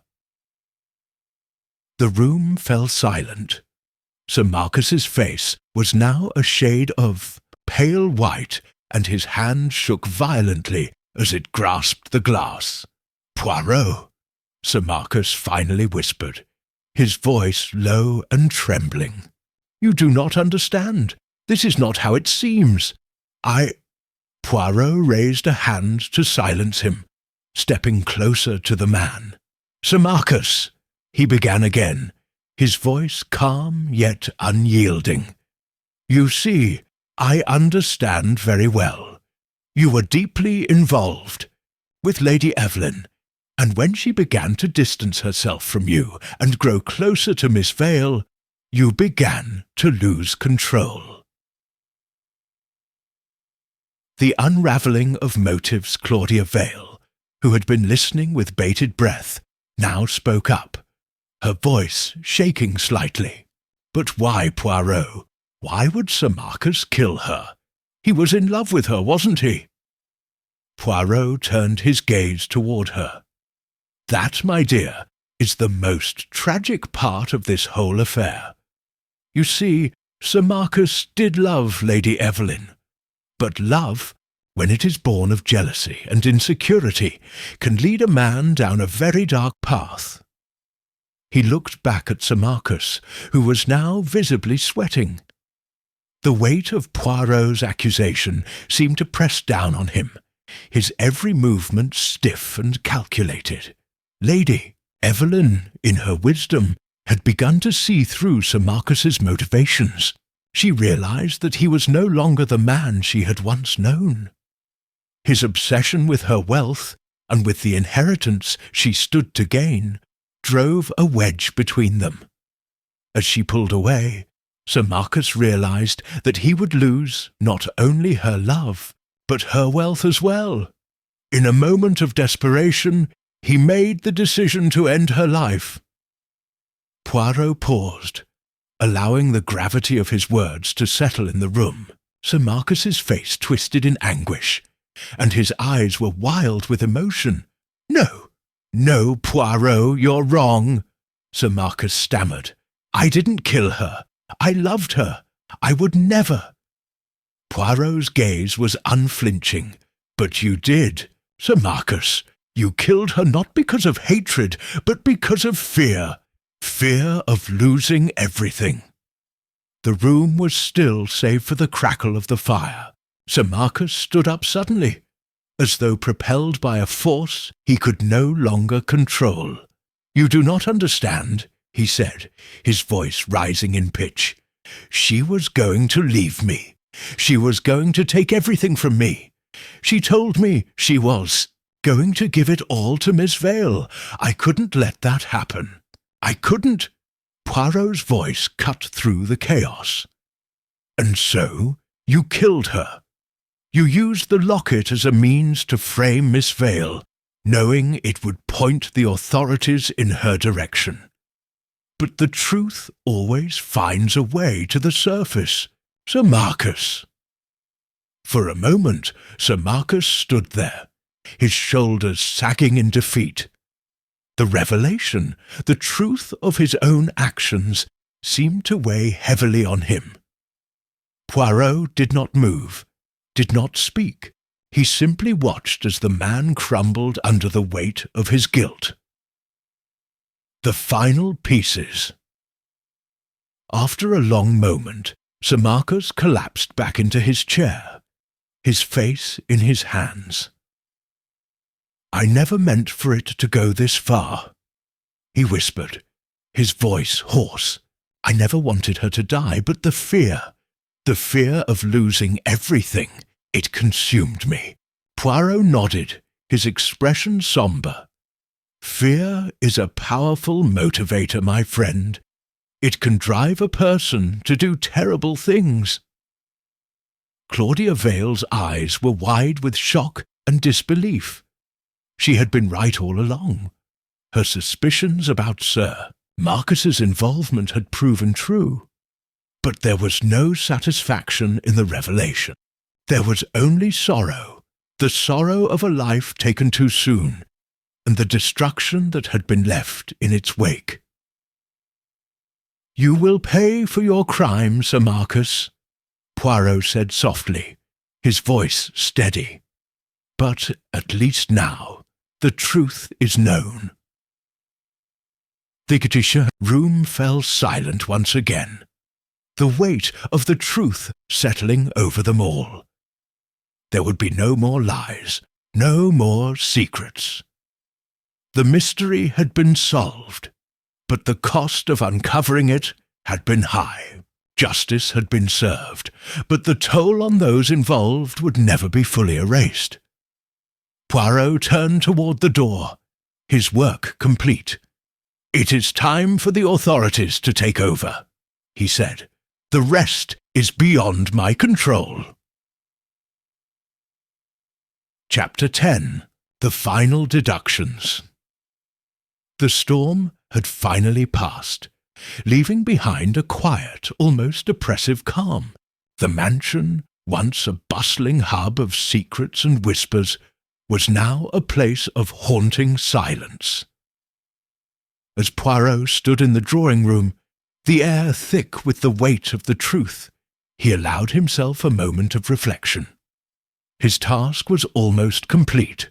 The last pieces of the puzzle had fallen into place. All that remained was the final act, the unravelling of the entire mystery before the authorities could take their charge.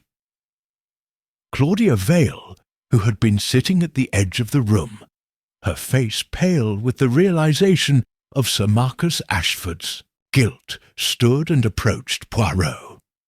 Her eyes, wide with shock and disbelief, met his with a mixture of gratitude and sorrow. "Poirot," she said quietly, her voice soft but clear, I never imagined it would be him. I thought—" She paused, a hand going to her throat. "I thought I knew him, but now I see how blind I was." Poirot regarded her with sympathy. He had watched her struggle throughout the investigation, her every move filled with doubt, uncertainty, and most painfully, the weight of her own guilt. Her feelings for Lady Evelyn had been true, yet she had been manipulated by those around her. And though the truth had come to light, the pain of discovery was no less severe. "Ah, Mademoiselle Vale," Poirot said gently, "you must not blame yourself. The mind is often clouded by emotions, and in matters of the heart we can be blind to what is right before us. But you are a woman of integrity. You have suffered, yes, but you will rise above it." She nodded silently, her eyes glistening with unshed tears. She had believed in Sir Marcus, had even trusted him, and yet it was he who had orchestrated the tragedy that had torn apart her life. But she was strong, and Poirot knew that in time she would find a way to move forward. Poirot turned back to the room. All of the suspects were now gathered in the grand hall, waiting for his final explanation. The mystery had been resolved, but Poirot's meticulous nature demanded that the full story be told. It was not just about solving the crime, it was about illuminating the truth in a way that left no room for doubt. He entered the room where Sir Marcus Ashford sat, still slumped in his chair, his face pale and haggard, his once proud demeanour shattered. The man was no longer the confident and charming aristocrat that had first walked through Poirot's door. He was a broken figure, consumed by the weight of his own actions. Sir Marcus's eyes flickered up as Poirot approached. "So, it is over then?" he said, his voice hollow. "Oui, Sir Marcus," Poirot replied, his voice calm yet firm. "It is over, but it is important that you understand exactly how you arrived at this point, and why your actions led to the death of an innocent woman." Sir Marcus's expression faltered. "I told you, Poirot, I never meant to—" "Do not waste your breath," Poirot interrupted, his voice quiet but filled with authority. "I know what you meant. You meant to preserve your reputation, your wealth, and your control over Lady Evelyn.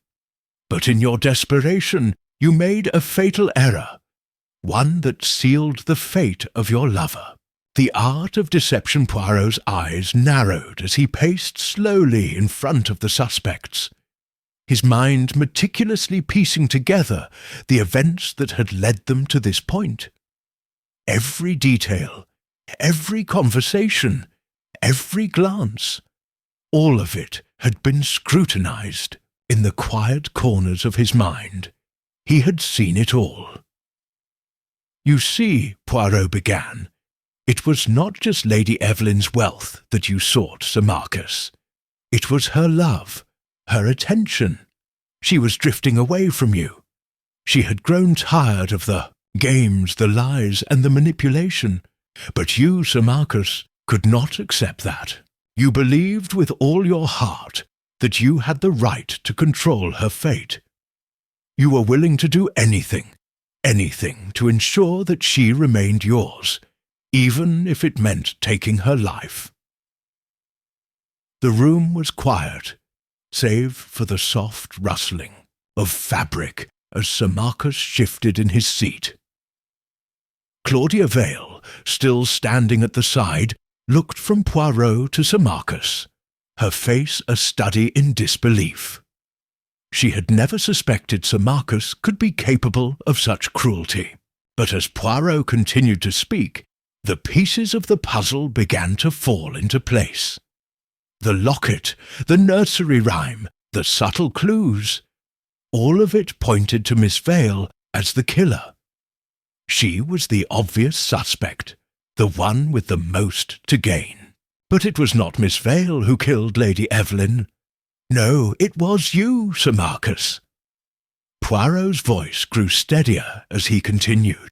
You used the nursery rhyme as a diversion, knowing it would lead the police to believe that Miss Vale was the murderer. You had planted the rhyme in Lady Evelyn's personal items, knowing that it would cast suspicion on her. You manipulated the entire situation to make her seem guilty. Poirot paused, letting the weight of his words settle in the room. Sir Marcus's eyes flickered nervously, but he did not speak. He had no defence. The rhyme, Poirot continued, was not a clue in and of itself.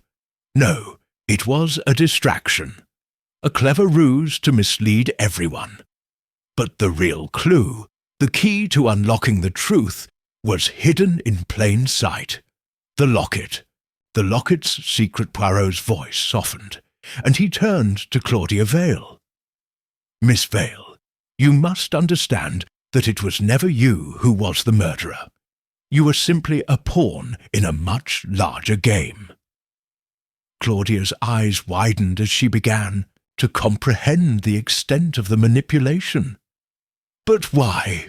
Why would he frame me? I didn't have anything to do with it. Poirot smiled, a small, almost sad smile. Because you were the one closest to Lady Evelyn. And more importantly, you were the ones likely to be accused. Your jealousy, your closeness to the victim, your status as a rival, these were the elements Sir Marcus played upon. He knew the police would look to you, and in your grief and confusion, you nearly became the perfect scapegoat. Claudia's hands trembled at her sides. She had been on the verge of losing everything. The life she had built, her reputation, her freedom, all because of the lies of a man she had once trusted. Poirot turned back to Sir Marcus.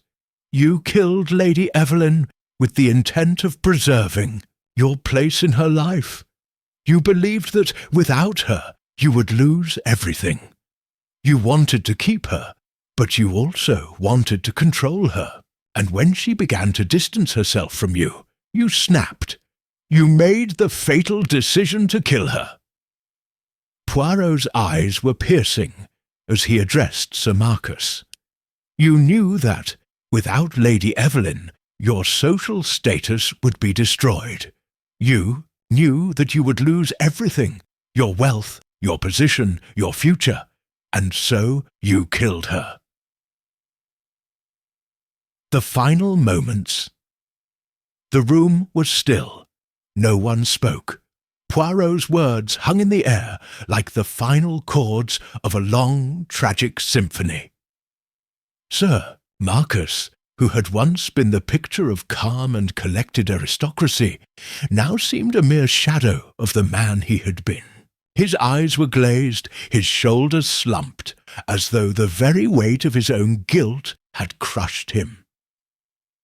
Poirot stepped back, his hands folded in front of him. And now, Sir Marcus, the truth is revealed. The law will take its course. You will face justice for what you have done. Claudia Vale, still reeling from the shock, took a deep breath. She felt a sense of release. Relief, perhaps, but also sorrow. The man she had once trusted, the man she had loved, was now exposed for who he truly was.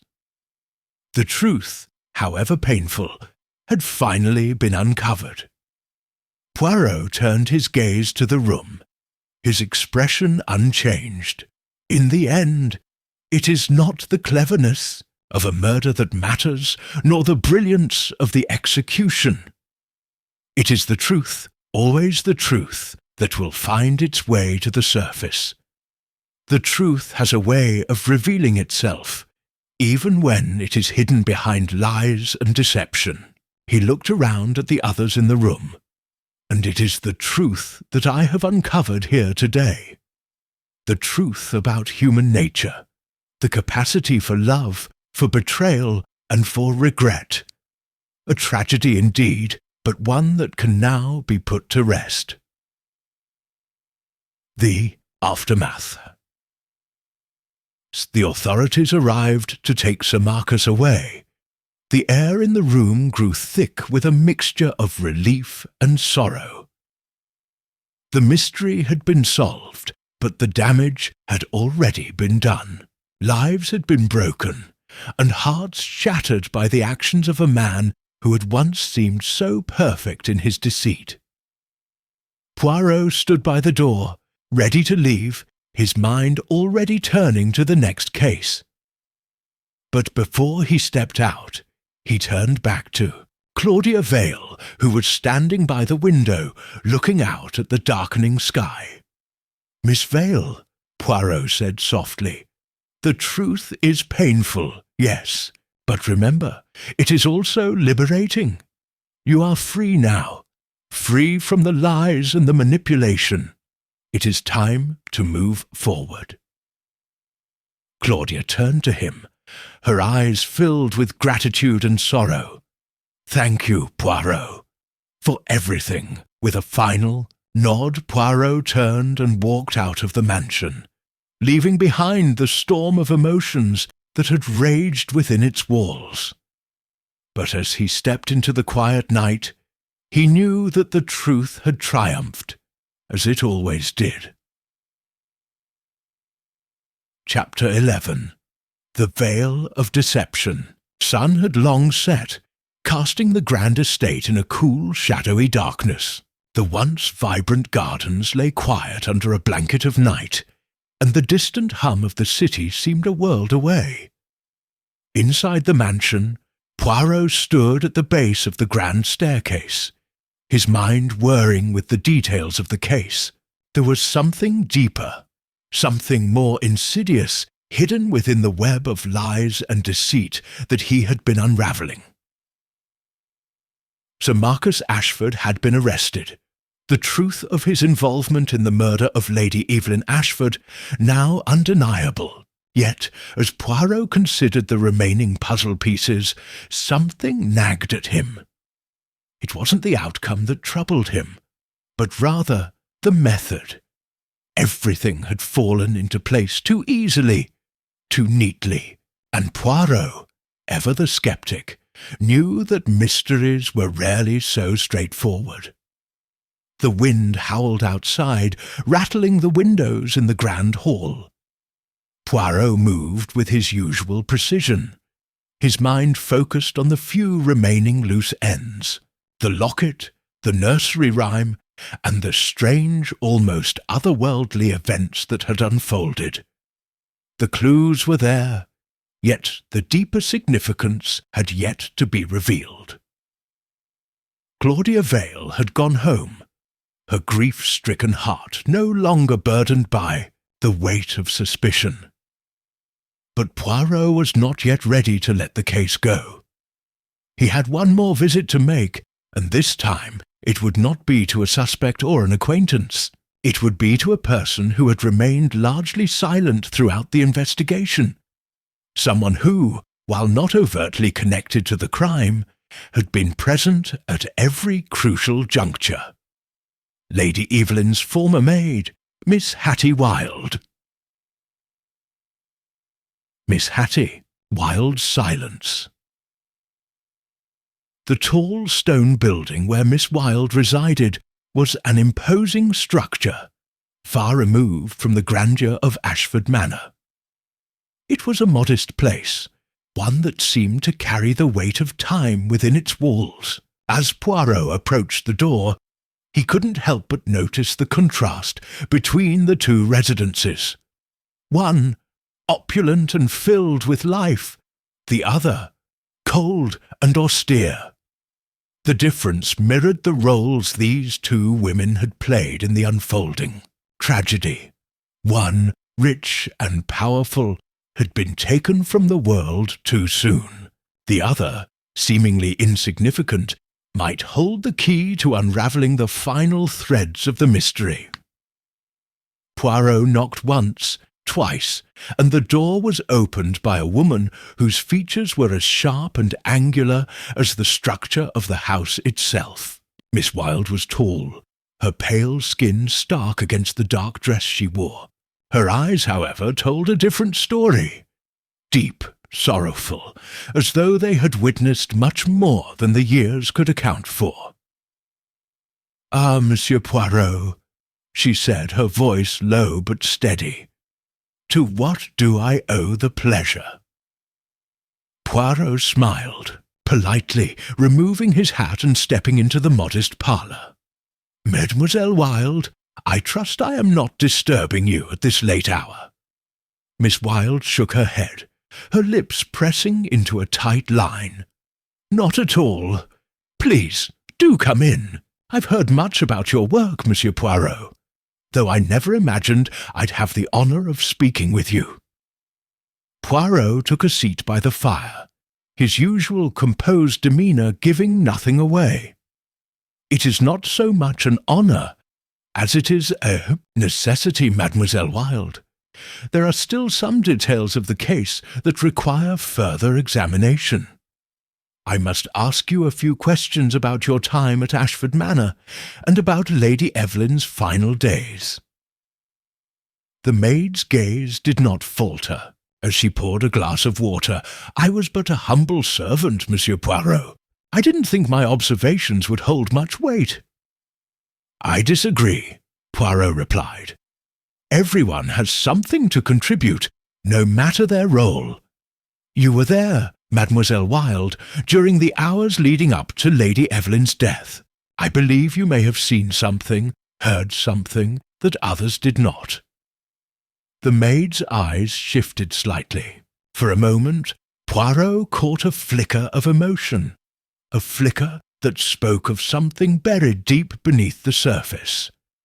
Miss Wilde hesitated, but then nodded, setting the glass of water down with a small sigh. "You are right, monsieur. I did hear something, but I am not sure it means much. Lady Evelyn, she was troubled, yes. She spoke often of a secret. She said she could feel the weight of it, as though it would one day crush her. She mentioned the locket." Poirot leaned forward, intrigued. "The locket? The one that was found near her body?" Miss Wilde nodded, her hands twisting nervously in her lap. "Yes, that locket. She always kept it close to her. She said it was a gift from someone very dear to her, someone she loved deeply. I never asked who it was, but I could see the way she held it, the way it seemed to comfort her." "And did she ever mention anyone else?" Poirot pressed. "Anyone who might have wanted to harm her?" Miss Wilde shook her head. "No, not directly, but she was always wary of Sir Marcus. She said he could be dangerous when provoked. Didn't understand what she meant until later, until after she was gone." Poirot paused, processing the new information. Dangerous when provoked. And yet she stayed with him. She trusted him. Miss Wilde's expression darkened. Lady Evelyn was a woman torn between love and fear. She loved Sir Marcus, but she feared what he could become. I think she was trying to break free, but she was trapped. He had a hold on her, one she could not escape. The maid's revelation. There was a silence between them. broken only by the sound of the crackling fire. Poirot's thoughts raced, piecing together the fragments of truth that had been revealed. The locket was not just a symbol of affection, but one of control. Lady Evelyn had been caught in a relationship that seemed to offer love, but in reality it had been suffocating her. And Sir Marcus, he had played his role with expert precision. He had manipulated not just Lady Evelyn, but everyone around, him including Miss Wilde. Poirot's voice broke the silence. "Mademoiselle Wilde, you said something earlier that intrigued me. You mentioned a secret, something Lady Evelyn was afraid would eventually crush her. Could you elaborate?" Miss Wilde bit her lip, clearly struggling with her words. Finally she spoke, her voice barely above a whisper. It wasn't just a secret about Sir Marcus. It was something from her past. Before she married him, Lady Evelyn had been in love with someone else, someone who had disappeared under strange circumstances. She never spoke much about it, but I know she believed that person's disappearance was tied to Sir Marcus. Poirot's heart skipped a beat. "Who was this person, mademoiselle?" "I don't know," Miss Wilde replied, shaking her head. "But I think Lady Evelyn believed that Sir Marcus had something to do with it. She feared that the truth would come to light, and that would destroy everything." The true motive Poirot stood and began pacing slowly around the room, his mind running through the facts like a detective working in reverse. The pieces were aligning, but there was still one final key he needed to uncover. Sir Marcus. He didn't just kill Lady Evelyn for her wealth or her love, Poirot muttered to himself, his voice growing clearer. No, he killed her too, silence her, to prevent her from revealing the truth about the person she loved before him, the one who had disappeared. Miss Wilde looked up in confusion. But who could it have been? Poirot turned sharply to face her. That, mademoiselle, is the final part of the puzzle, but it is a part that will require further investigation. Miss Wilde remained silent, her eyes clouded with uncertainty, but Poirot could see the faintest glimmer of understanding in her gaze. The truth, he was certain, was buried deeper than anyone had anticipated. A new direction of Poirot left Miss Wilde's modest residence and stepped back into the night. His mind buzzed with new questions. The locket, the secret of Lady Evelyn's past, and Sir Marcus's obsession with control. It was all part of a larger game, one that Poirot had barely begun to understand. In the quiet of the night, as the storm had passed and the first light of dawn began to creep over the horizon, Poirot knew one thing for certain. The truth had not yet been fully revealed. The veil of deception was still in place, and it was his task to pull it away, piece by piece, until the final truth came into focus. The path forward Poirot walked briskly, his mind already formulating a new plan of action. He would need to speak to those who knew Lady Evelyn before Sir Marcus had come into her life. He would need to uncover the identity of the man she had once loved, and perhaps, just perhaps, he would find the link that tied Sir Marcus to the disappearance of that person. Chapter 12. The Echoes of the Past. The morning sun rose slowly over the horizon, casting a soft golden glow on the grounds of Ashford Manor. The quiet tranquillity of the estate stood in stark contrast to the storm of intrigue that had taken root within its walls. Hercule Poirot sat in his study at the manor, the light filtering through the windows, illuminating the stack of papers, letters, and photographs scattered before him. His mind raced as he sifted through the clues, the memories of the case mingling with his sharp intuition. The discovery of the locket, the cryptic nursery rhyme, and the hidden history of Lady Evelyn Ashford. These elements were pulling Poirot in a dozen different directions. But one thing was certain. The murder was no accident. Sir Marcus Ashford had not simply acted out of passion or jealousy. There was a much darker motive at play. Poirot could feel the weight of the unsolved mystery pressing down on him. Truth had yet to be uncovered, and the walls of deception were thick. A knock at the door broke Poirot's reverie. He looked up, his expression calm yet expectant. "Enter," he called. The door creaked open, and Claudia Vale stepped into the room. Her face was drawn, her expression weary, but there was a fire in her eyes that had not been there the night of Lady Evelyn's murder. She had been distraught then, torn by grief and uncertainty. But now something had shifted. Poirot could see that she was ready to face the truth, no matter where it led. "Monsieur Poirot," she said, her voice steady but with a hint of urgency. "I need to speak with you. It's about my aunt, Lady Evelyn." Poirot nodded, motioning for her to take a seat. "Please, Mademoiselle Vale, tell me what is on your mind." Claudia hesitated for a moment before sitting down, her hands clasped tightly in her lap. "I've been thinking, ever since that night, there's something I didn't tell you, something I should have mentioned earlier, something about Lady Evelyn's past." Her voice faltered, but she pressed on.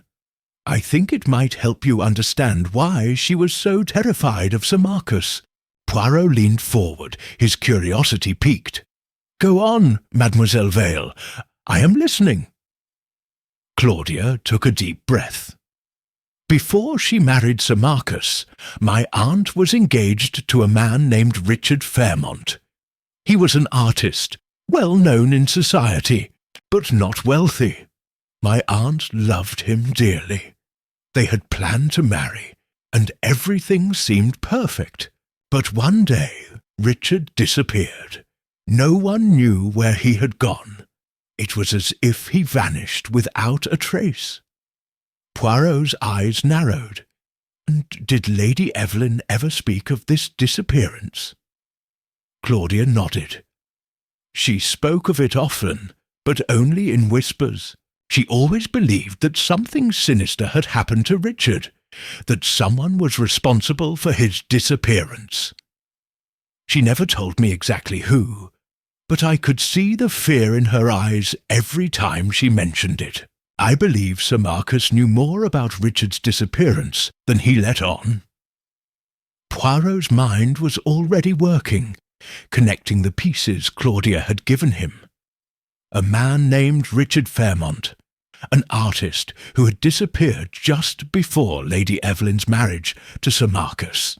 The connection to Sir Marcus was becoming clearer, but there was still so much left unsaid. "Do you have any more details, Mademoiselle Vale? Any information that could help me understand this better?"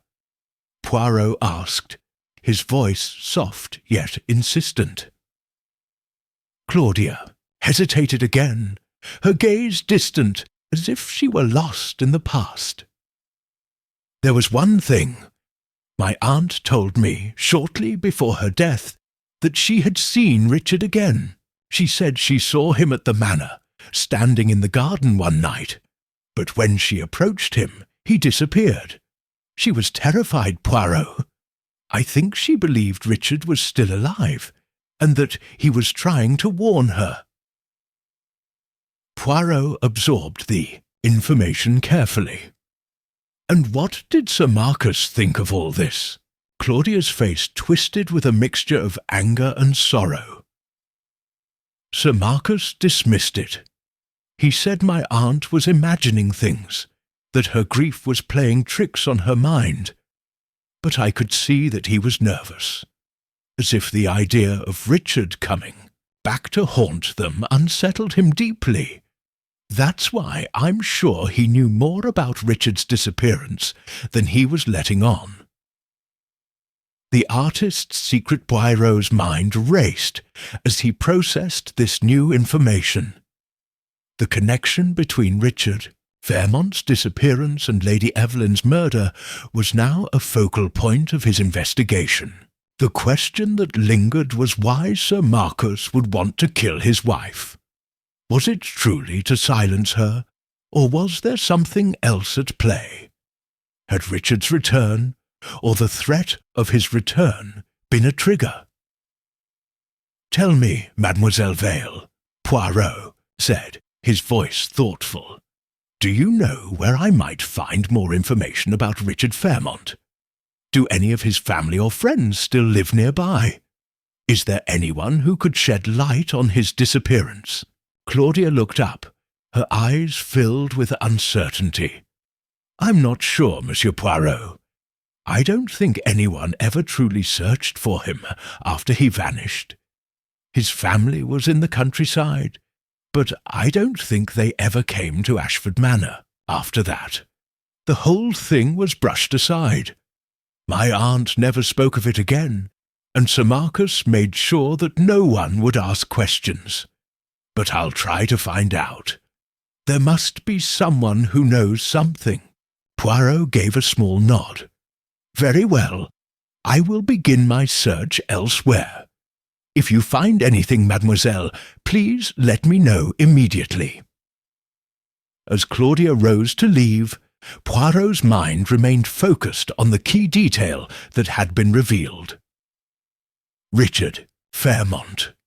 The man who had disappeared, the man whom Lady Evelyn had loved, and the man who, it seemed, had returned from the shadows of the past.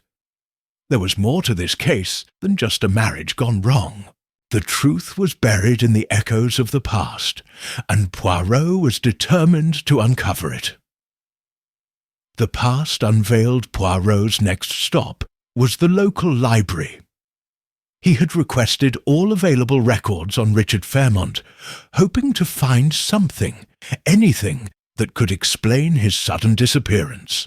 The librarian, an elderly woman named Mrs. Holloway, led him to a section of the library that contained old newspapers, journals, and personal letters from the region. As Poirot began to sift through the yellowed pages of old newspapers, he found several articles that referenced Richard Fairmont. He had been a promising artist, with a reputation for capturing the essence of the countryside in his paintings, but his disappearance had made headlines, not for its mystery, but for the fact that no one had seemed to care. It was as if the world had simply moved on without him. One article caught Poirot's attention. It was a brief mention of a confrontation between Fairmont and a wealthy man in town, a man who was described only as a jealous rival who had a strange influence over Lady Evelyn. Poirot read the article again, his mind racing. "Jealous rival," he muttered to himself. Could this be the key? The more he read, the clearer it became. Richard Fairmont had not disappeared of his own volition. No, something more sinister had taken place. He had been silenced, just as Lady Evelyn would be if she had continued to uncover the truth. A hidden truth Poirot returned to Ashford Manor, his thoughts racing.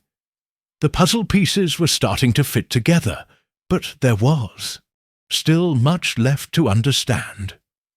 He knew that he would need to confront Sir Marcus once again.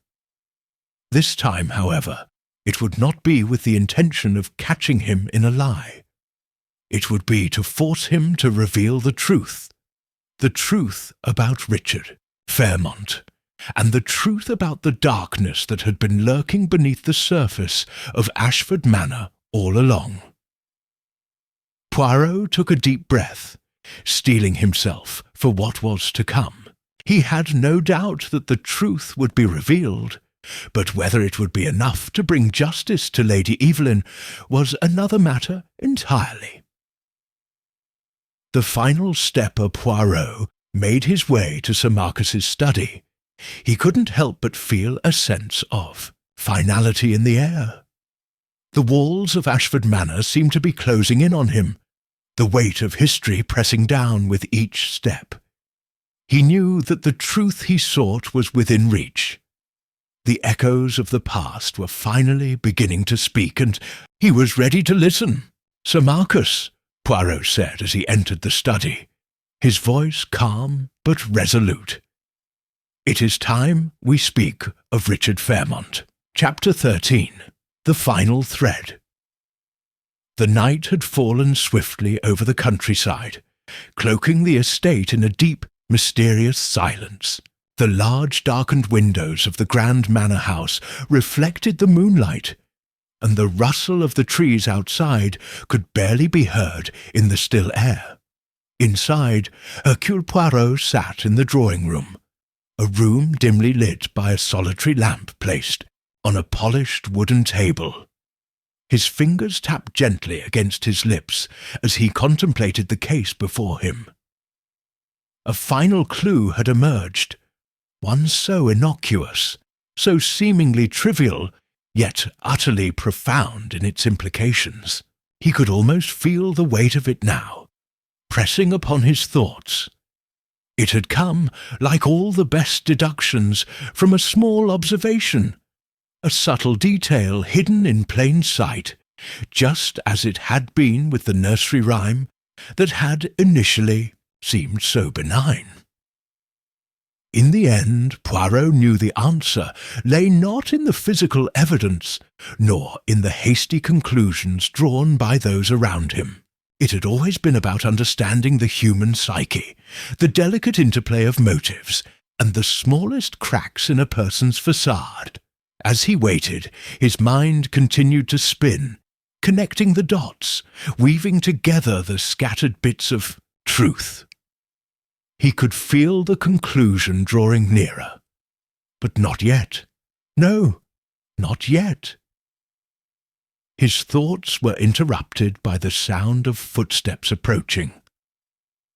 The door to the drawing-room creaked open, and Captain Hastings stepped inside, his face creased with concern. "Well, Poirot, I suppose it's time," Hastings said, his voice low but steady. "The others are gathered in the dining-room, awaiting your decision." Poirot looked up at him, his sharp eyes glinting with the unmistakable gleam of a man on the verge of a great revelation. "Yes, Hastings, it is time, but not yet. First, there is one final piece to place in this puzzle." He stood up from his chair and walked slowly across the room, his polished shoes clicking softly on the floor. "You see, mon ami, the true nature of this crime is something more subtle than anyone has yet realized. A nursery rhyme, a seemingly innocent bit of verse. But it contains within it a map, a road-map to the truth." Hastings frowned. "But Poirot, surely we've exhausted every angle of that rhyme." "It's just children's nonsense," Poirot smiled, a small enigmatic smile that seemed to hold both mystery and assurance. "Ah, Hastings, you underestimate the power of the mind. A rhyme may be simple, but the human mind is anything but simple. It is a labyrinth, full of twists and turns. And in that rhyme, my friend, lies the key." Hastings was silent for a moment, clearly trying to grasp Poirot's meaning. Then, with a slight shake of his head, he simply replied, "I never understood how you do it, Poirot." How do you always see what no one else can?" Poirot turned toward him, his expression softening just slightly. "It is all about observation, Hastings, but not just of the facts, of the emotions, the contradictions, the smallest details that others overlook. That is where the truth lies. And now, I believe it is time to reveal the truth." With that, he nodded toward the door. "Shall we, my friend? The others are waiting." Together, they made their way down the long hallway, their footsteps echoing through the stillness of the manor. The tension in the air was palpable, thick with anticipation. Hastings could feel the weight of the moment pressing on him as they reached the dining room, where the remaining suspects and witnesses had been gathered. The large oak doors were opened, and Poirot stepped inside, his gaze sweeping over the group. Each person sat at the table, their expressions a mixture of nervousness and curiosity. The gathered individuals were a motley crew of suspects, all with their own secrets, all with motives that had seemed plausible in the early days of the investigation. Poirot's eyes landed on each of them in turn.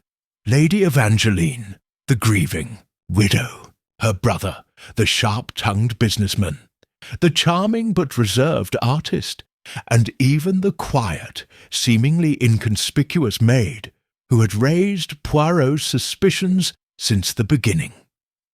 He studied them all, his mind already working to piece together their roles in the grand drama that had unfolded. "I trust you are all comfortable." Poirot's voice rang out, cool and composed. He took his place at the head of the table, his fingers steepled before him in his customary pose of quiet authority. "We are waiting for your insights, Monsieur Poirot," said Sir Reginald, though to say businessman, his tone just a touch too eager. "It's been some time now, and we are all eager for the truth to be revealed." Poirot gave him a measured smile. "Ah, but truth, Sir Reginald, is not something that can be rushed. It must be understood in its own time. And so, my friends, let us proceed with caution. You will all play a part in this conclusion." He paused, for a moment, his gaze sweeping the room once again. "I have considered all of your alibis, your motives, your behaviours, but there is one thing that none of you have yet mentioned, one detail that until now has been overlooked." The room fell into an uncomfortable silence as Poirot slowly and deliberately looked each person in the eye. The tension was thick, and the faintest sound, the softest breath, seemed magnified in the quiet space. "I will begin with the rhyme," Poirot continued, "the nursery rhyme that has puzzled us all.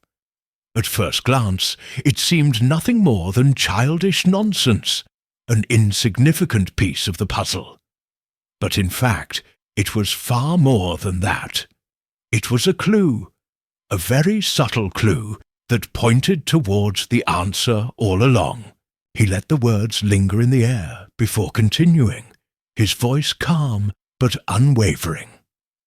"The rhyme spoke of a certain number of steps, a certain sequence, and each of you played a role in that sequence.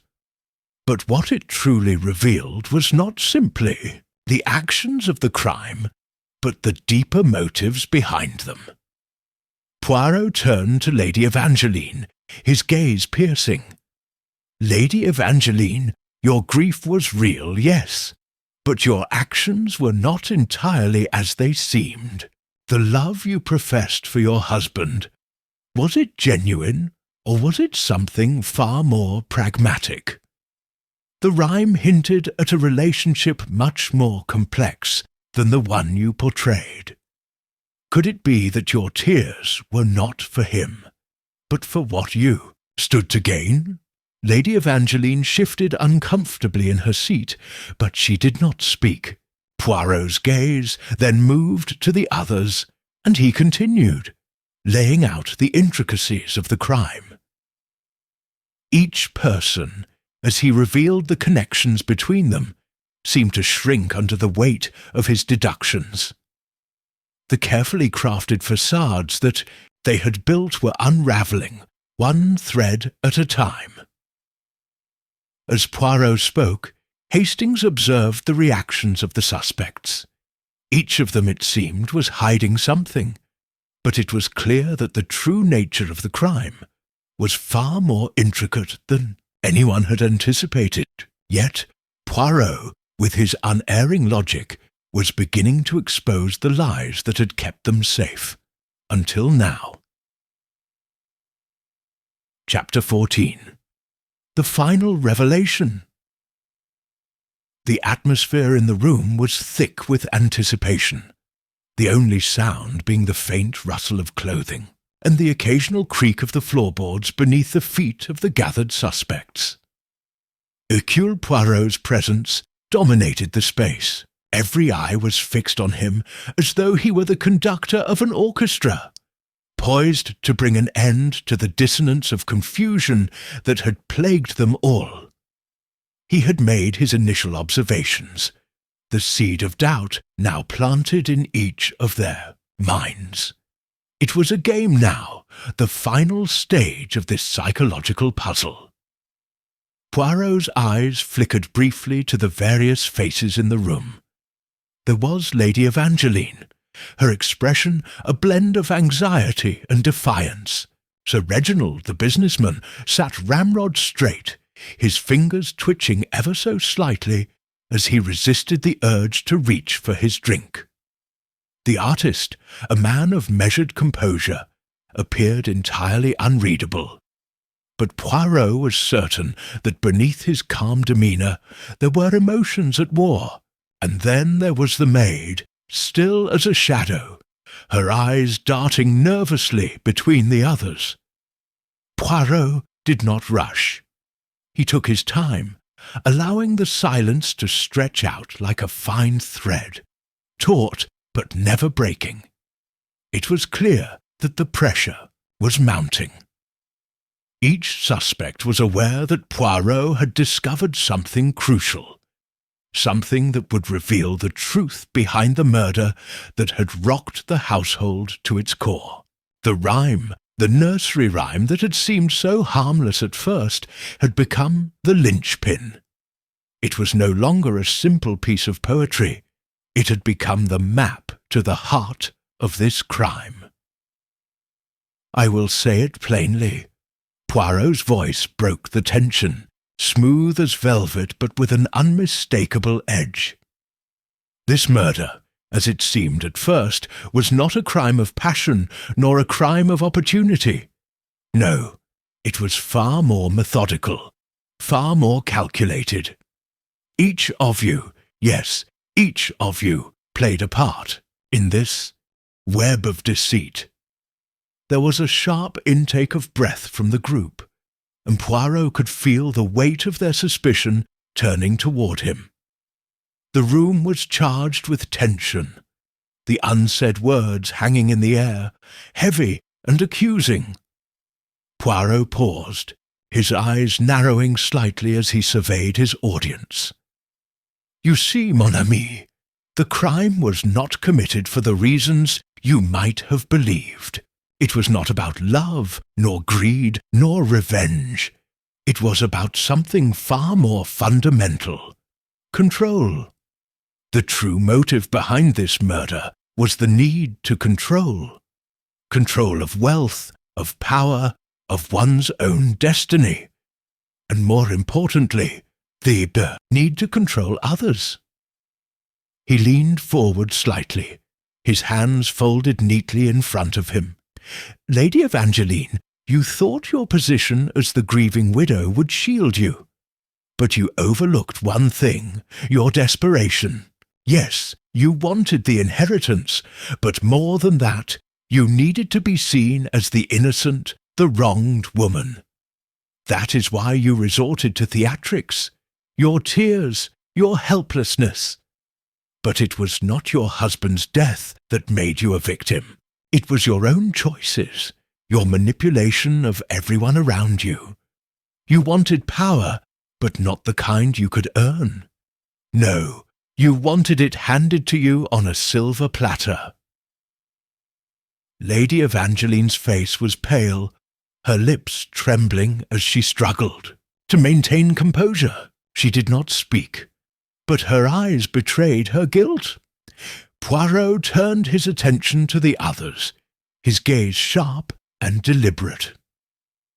"Sir Reginald," he continued, "you were quick to condemn Lady Evangeline, to distance yourself from the murder, as if it had nothing to do with you.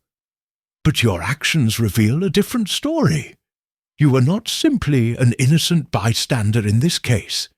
You, too, played a part.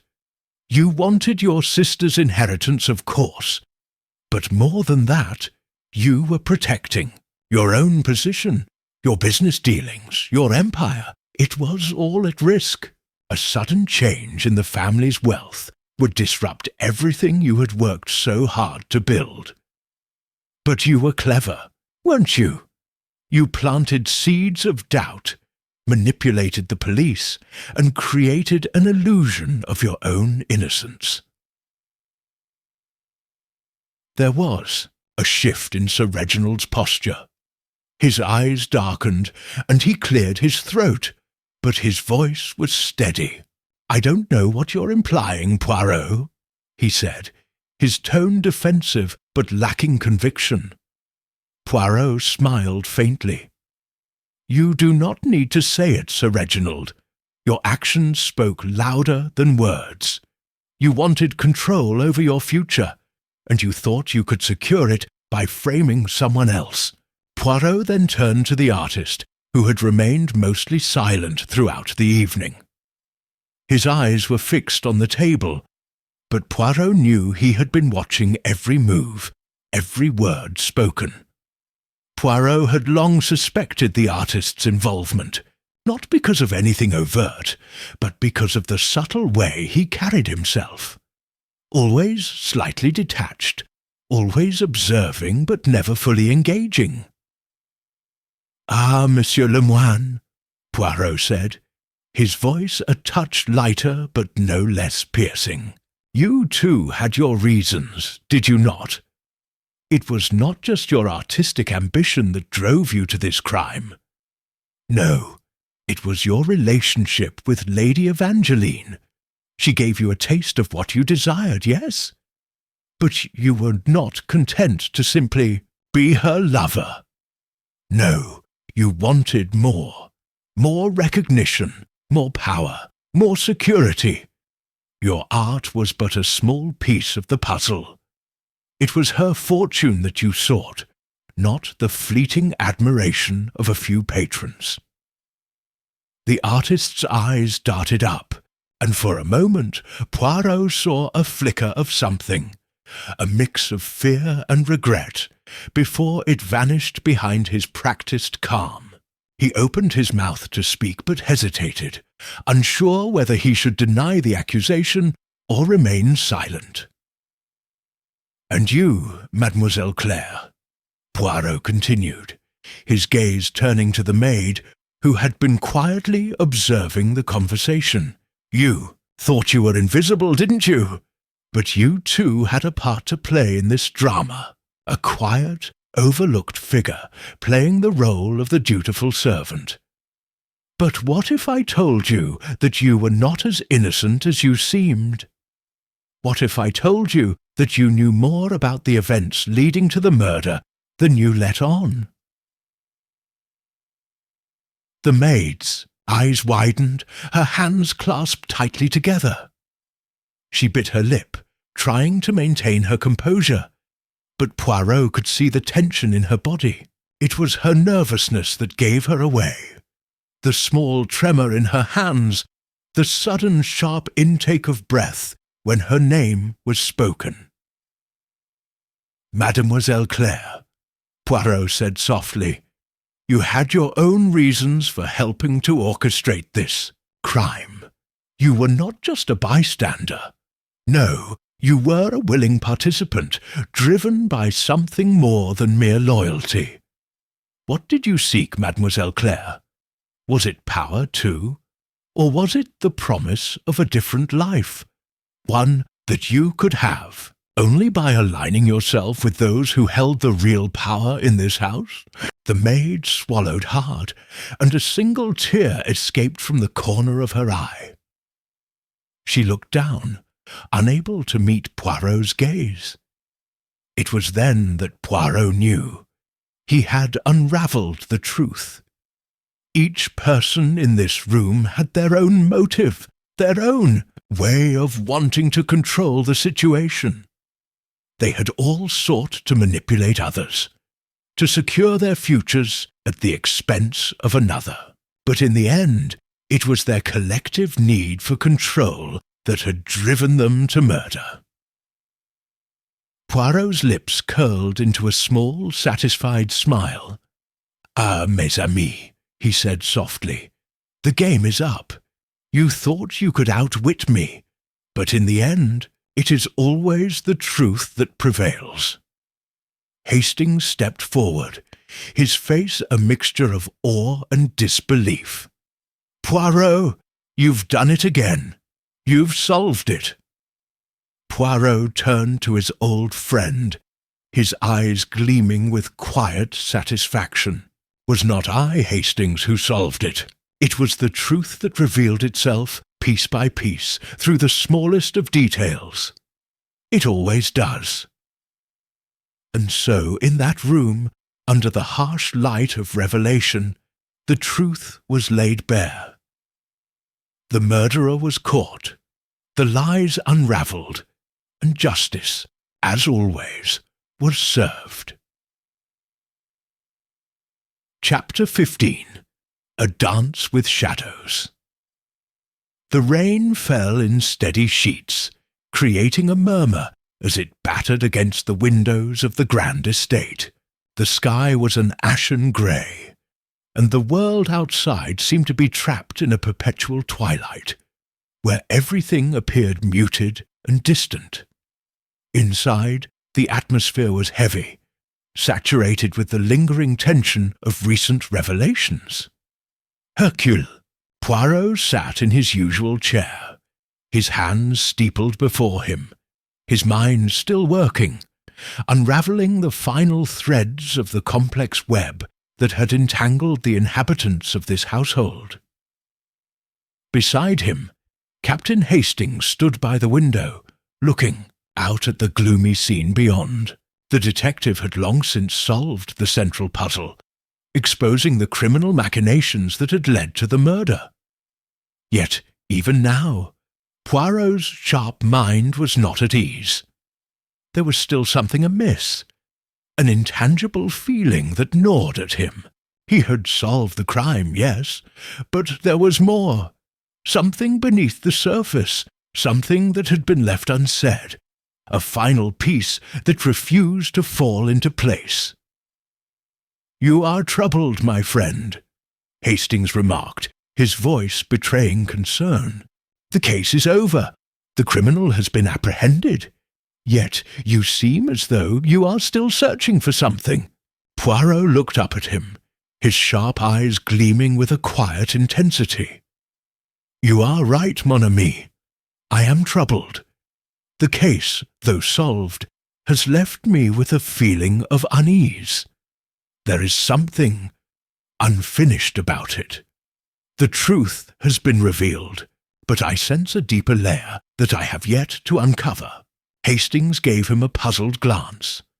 "But Poirot, surely you have uncovered all there is to know. The clues fit together perfectly. The nursery rhyme, the motives, the behaviour of the suspects. What else could there be?" Poirot did not immediately respond. Instead he stood, walking over to the small fireplace where a crackling fire burned. The flames cast flickering shadows across the room, dancing in the darkened corners like spectres of the past. Poirot stood there for a moment, lost in thought, before finally speaking. "It is not the crime itself that troubles me, Hastings. It is the human element, the emotions, the drives, the hidden desires, that seem to have been the true motivators behind everything. In this case, it was not a single desire for wealth or power that led to the murder. It was a combination of motives all tangled together, each one feeding into the other, like gears in a machine that, when one turned, made the others move." Hastings listened carefully, but the layers of Poirot's analysis seemed to escape him. "But Poirot, you've explained everything so clearly. Lady Evangeline wanted the inheritance. Sir Reginald sought to protect his empire. Mademoiselle Claire was driven by a desire for something more. Each of them had their own reasons, but in the end it was their ambitions that led to the crime." "Oui, Hastings," Poirot said with a slight nod.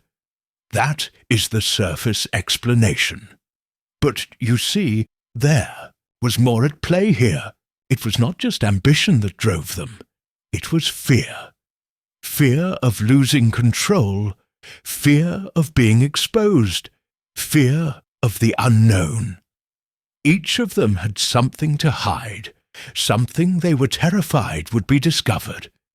That fear, more than anything, was what pushed them to commit murder." Hastings' brow furrowed. "So, you think that fear of being exposed was what made them kill?" "Precisely," Poirot replied, his voice soft, but filled with conviction. "But not just fear of being exposed in the literal sense. No, Hastings, it was fear of being seen for who they truly were. Fear of being stripped of the masks they had spent so long building. You see, the nursery rhyme, the one that seemed so innocuous at first, was not just a clue to the murder. It was a reflection of their deepest fears, their darkest insecurities." Hastings shook his head, still trying to piece it together. "I don't understand, Poirot. How could a nursery rhyme hold such significance?" Poirot smiled slightly, his eyes gleaming with a mix of pride and determination. "Ah, mon ami, you underestimate the power of the human psyche. The rhyme, with its playful rhythm and innocent words, masked a truth far darker than any of them were willing to admit. Each verse was a mirror to the fears of the suspects. Lady Evangeline, Sir Reginald, Monsieur Lemoine, and even Mademoiselle Claire. They saw the rhyme not just as a child's verse, but as a warning, a reminder of their own vulnerabilities." The detective walked back to his chair, sitting down with a deep sigh. Lady Evangeline saw herself as the damsel in distress, the victim of circumstances beyond her control. But beneath that mask, she was driven by a desperate need for power. Sir Reginald, ever the businessman, was consumed by the idea of losing his empire, and so he manipulated everyone around him, including his own sister. Monsieur Lemoine, the artist, sought recognition and admiration, but he was plagued by insecurity, fearful that his work would never be appreciated for what it truly was. And Mademoiselle Claire, the quiet servant, was afraid of being overlooked, of being nothing more than a shadow in the background. Hastings shook his head in awe. "Poirot, you're suggesting that the nursery rhyme was more than just a clue to the murder. It was a reflection of their deepest fears, their insecurities." "Exactly," Poirot said, his voice steady. "And it was that fear, more than anything, that led them to commit murder. The need to silence the one who threatened to expose their vulnerabilities, to eliminate the person who could unravel their carefully constructed facades? Hastings stood in silence for a moment, processing the detective's words. So, you believe that each of the suspects saw the rhyme as a symbol of their own weakness, and that fear of being exposed was what drove them to kill? Yes, Hastings, Poirot said, his voice firm. But there is one more thing I must tell you. The nursery rhyme was not just a reflection of their fears. It was also a symbol of their guilt. Each of them knew, deep down, that they were responsible for their own downfall. They feared being exposed, yes, but they also feared facing the consequences of their actions. Poirot leaned forward, his eyes narrowing in thought. You see, mon ami, the rhyme was not merely a piece of childish nonsense. It was a key that unlocked the truth hidden beneath the surface of this case. The rhyme spoke to their fears, their guilt, and their desire for control, and in the end, it was that very rhyme that led me to the heart of the mystery. Hastings stood silently, absorbing the full weight of Poirot's words. He could sense the depth of the detective's insight, the way he had connected the dots in ways that no one else could. Poirot had always been a master of reading people, of seeing beyond the surface and understanding the intricacies of human nature. In this case, as always, it was his understanding of the human psyche that had solved the crime. And what of the final piece, Poirot? Hastings asked quietly. What was the last clue that led you to the truth? Poirot smiled, a faint glint of satisfaction in his eyes. Ah, Hastings, it was not one clue, but the culmination of all the little details. The rhyme was the starting point, but it was the way the suspects reacted to it that revealed their true motivations, their fear, their guilt, their desire for control. It was all there, in the way they spoke, the way they moved, the way they looked at each other, and in the end, it was their own actions that led to their undoing. Hastings nodded, finally understanding. So, it was their own fear of exposure, of being seen for who they truly were, that drove them to commit the murder. Exactly, Poirot replied, his voice soft but certain. In the end, the truth was not just about the crime itself. It was about understanding the human condition, the fears, the desires, the vulnerabilities that drive us all. That, mon ami, is what I have learned from this case. The rain continued to fall outside, but inside the room there was a sense of quiet resolution. Poirot had solved the mystery, but more than that, he had uncovered a deeper truth about the human heart. The final revelation was not just about the identity of the murderer, but about the way fear and guilt can shape our actions, leading us down dark and dangerous paths. Chapter 16. The Final Act.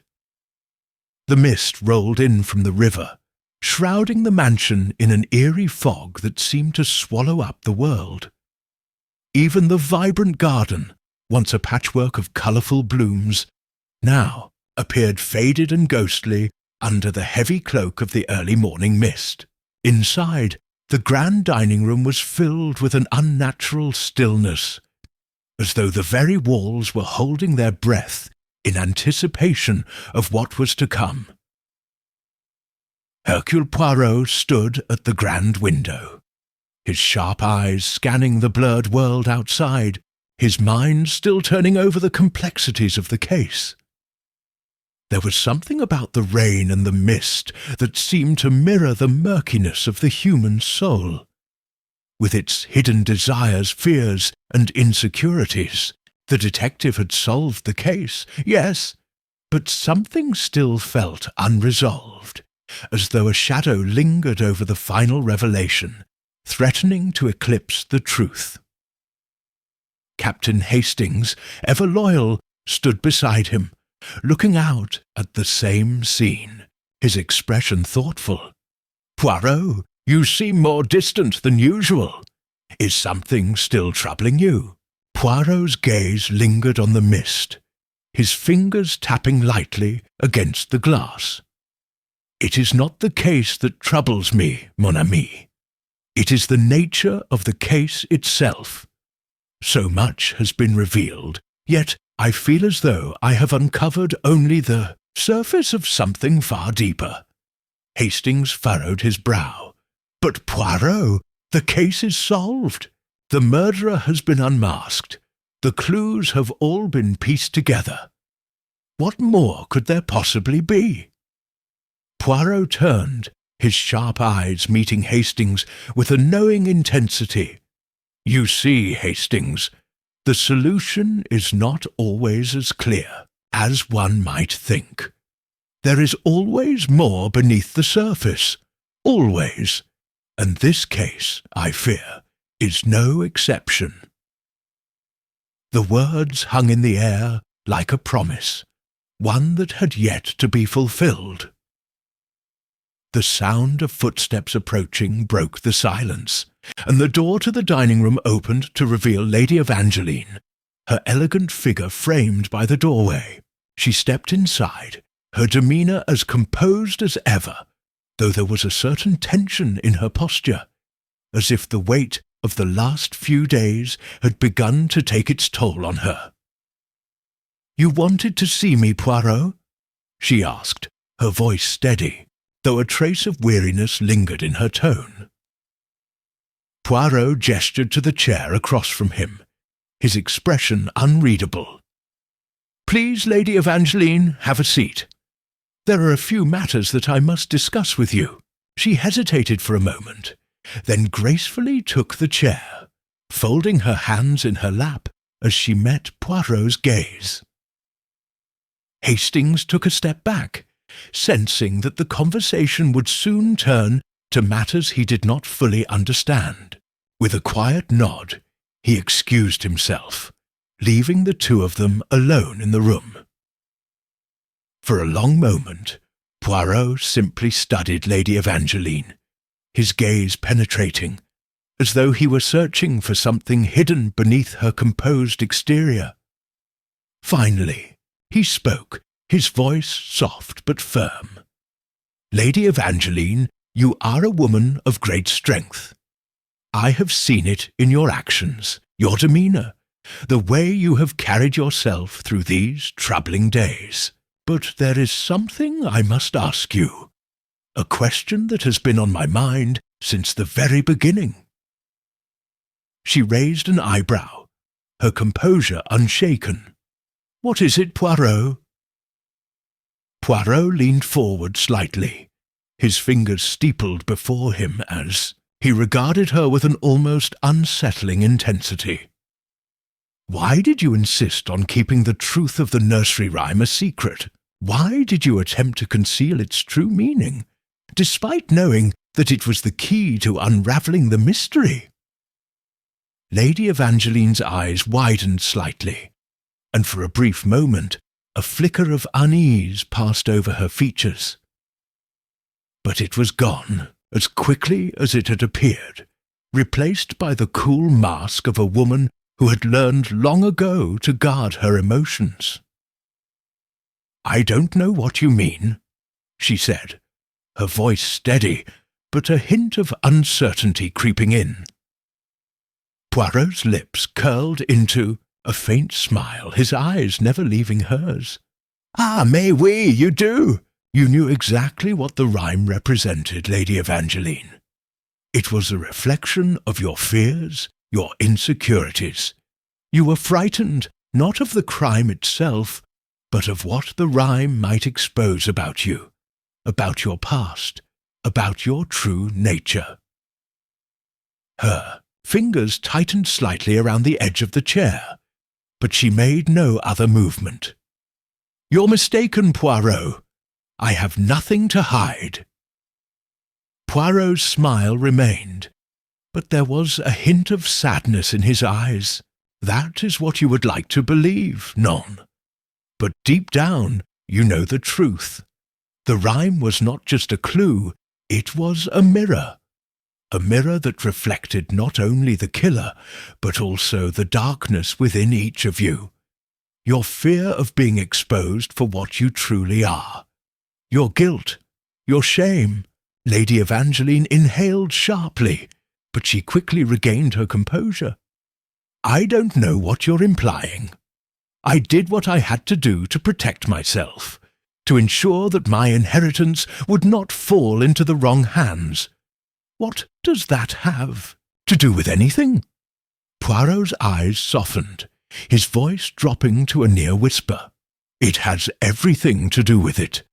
Lady Evangeline, you see, it was not just your desire for wealth or power that led you to your actions. It was your fear of losing control, of being vulnerable. And that, my dear lady, is what drives so many of us to commit acts we later regret." She looked away, her expression faltering for the briefest moment before she composed herself once more. "I did what I had to do, and I'm not ashamed of it." Poirot's gaze never wavered. "You say you are not ashamed, but you are, aren't you? You are ashamed of the lengths you were willing to go to protect your position, to keep your secrets hidden. And that is why you tried to suppress the nursery rhyme. You hoped that by keeping it in the dark, you could keep the truth buried with it." Lady Evangeline's lips pressed together in a thin line, but she did not respond. The silence between them grew heavy, and Poirot could sense that the conversation was reaching its critical juncture. Finally, he leaned back in his chair, his eyes softening as he regarded her one last time. "The truth, Lady Evangeline, has a way of coming to light, no matter how much we try to bury it. It is not just the crime that must be confronted, but the deeper truths that lie beneath it, the fears, the regrets, the motivations that drive us to make the choices we do." She remained silent, her gaze fixed on the floor. The weight of Poirot's words hung in the air, as palpable as the mist that clung to the world outside. The detective had reached the heart of the mystery, but the final unravelling was yet to come. Poirot rose from his chair, his expression thoughtful but resolute. "The case is over, Lady Evangeline. The murderer has been caught, and justice will be served. But remember this, truth always finds its way to the surface. And when it does, we must be prepared to face it, no matter how uncomfortable it may be." With that, he turned and walked to the door, leaving Lady Evangeline alone in the room, her thoughts swirling like the mist outside. The case was over, but the real reckoning was just beginning. Chapter 17. The Final Confrontation. The night had settled over the estate like a heavy, suffocating blanket, and the once pristine grounds now lay beneath a veil of shadows. The only sounds that could be heard were the distant calls of night creatures and the faint rustling of leaves in the wind. A storm was approaching, its winds pushing through the tall trees, bending their branches in protest. It was as if nature itself sensed the gathering tension, the unravelling of a long-held secret that was about to come to light. Inside the mansion, the atmosphere was no less oppressive. The grand hallway, lined with portraits of stern ancestors, felt colder than it had in days. The tension that had been mounting throughout the investigation had reached its peak, And now Hercule Poirot stood in the centre of it all, preparing for the final act of his meticulous investigation. He knew that the truth was at hand, but as always, it required patience, precision, and a sharp mind to see it through. Captain Hastings, who had accompanied him throughout this most perplexing case, could sense the change in his friend.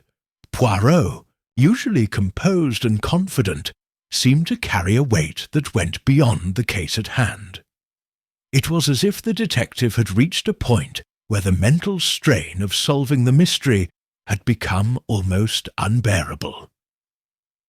"You seem distant, Poirot," Hastings remarked, stepping into the room where Poirot stood. The dim light from the chandelier above cast long shadows across the room, highlighting the detective's thoughtful expression.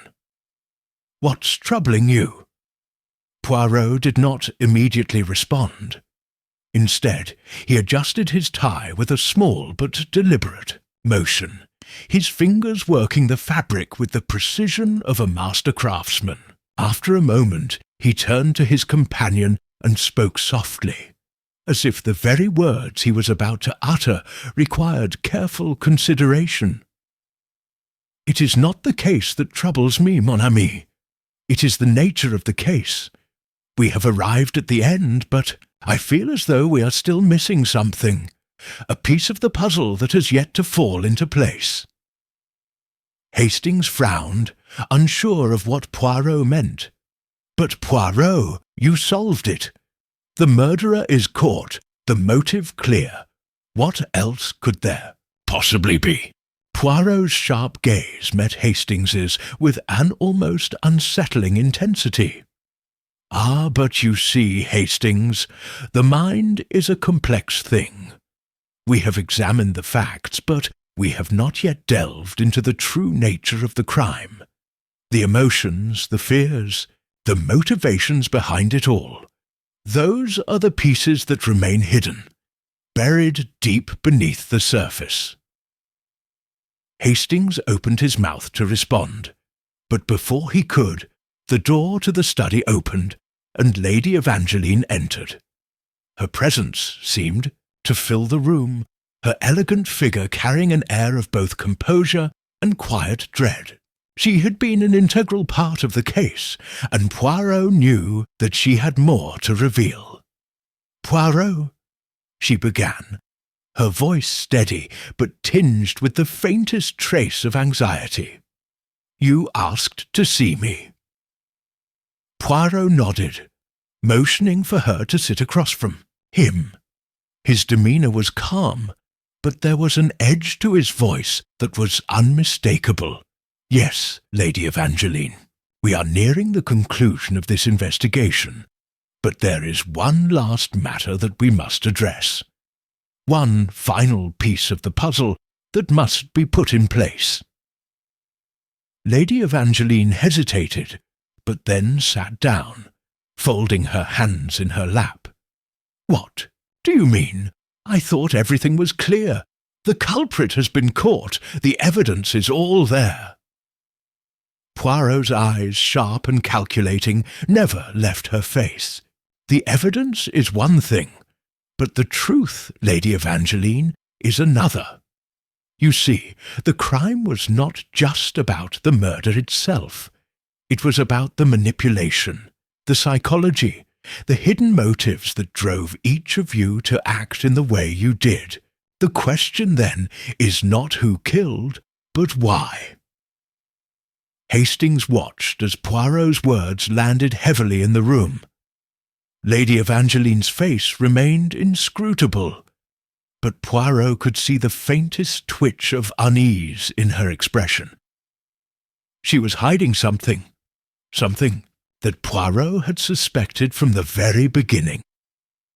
"You must know by now," Poirot continued, "that the nursery rhyme held the key to this entire case. It was not just a clue. It was a symbol, a manifestation of the emotions that led to the crime. You understood that rhyme, Lady Evangeline. in a way that none of the others did. Lady Evangeline's expression flickered, but she quickly regained her composure. "I don't understand what you're implying. I was merely a witness to the events. I had nothing to do with it." Poirot leaned forward, his voice lowering as he carefully examined her every word. "Ah, but that is where you are mistaken, mon ami. The nursery rhyme was not just a clue about the killer. It was about you, and your fear of losing everything you had worked so hard to protect." Lady Evangeline's eyes widened, but she quickly masked her reaction. Poirot could tell that his words had struck a nerve. "I don't know what you're talking about. I was a victim in all of this, just like the others. I had no reason to—" "But you did have a reason," Poirot interrupted, his tone gentle but firm. "You see, Lady Evangeline, it was not just about inheritance or wealth. It was about control, about the need to hold on to something that you feared would slip through your fingers. You knew, deep down, that your world was built on fragile foundations, and you were desperate to keep it intact." Lady Evangeline's hands clenched tightly in her lap, her nails digging into the fabric of her dress. For a long moment, she said nothing, her gaze fixed on the floor. Poirot let the silence stretch, allowing the weight of his words to settle in the air between them. Finally, she spoke, her voice barely above a whisper. "And what does that mean, Poirot? Are you accusing me of being the murderer?" Poirot's eyes softened, though his gaze remained intense. "No, Lady Evangeline, I am not accusing you of being the murderer. What I am suggesting is that you were not just a passive bystander in this tragedy. You were complicit, perhaps without even realizing it." Lady Evangeline looked up, her eyes filled with a mixture of confusion and fear. "What do you mean? What are you saying?" Poirot smiled, but there was no warmth in it, only the quiet satisfaction of a mind that had solved the riddle.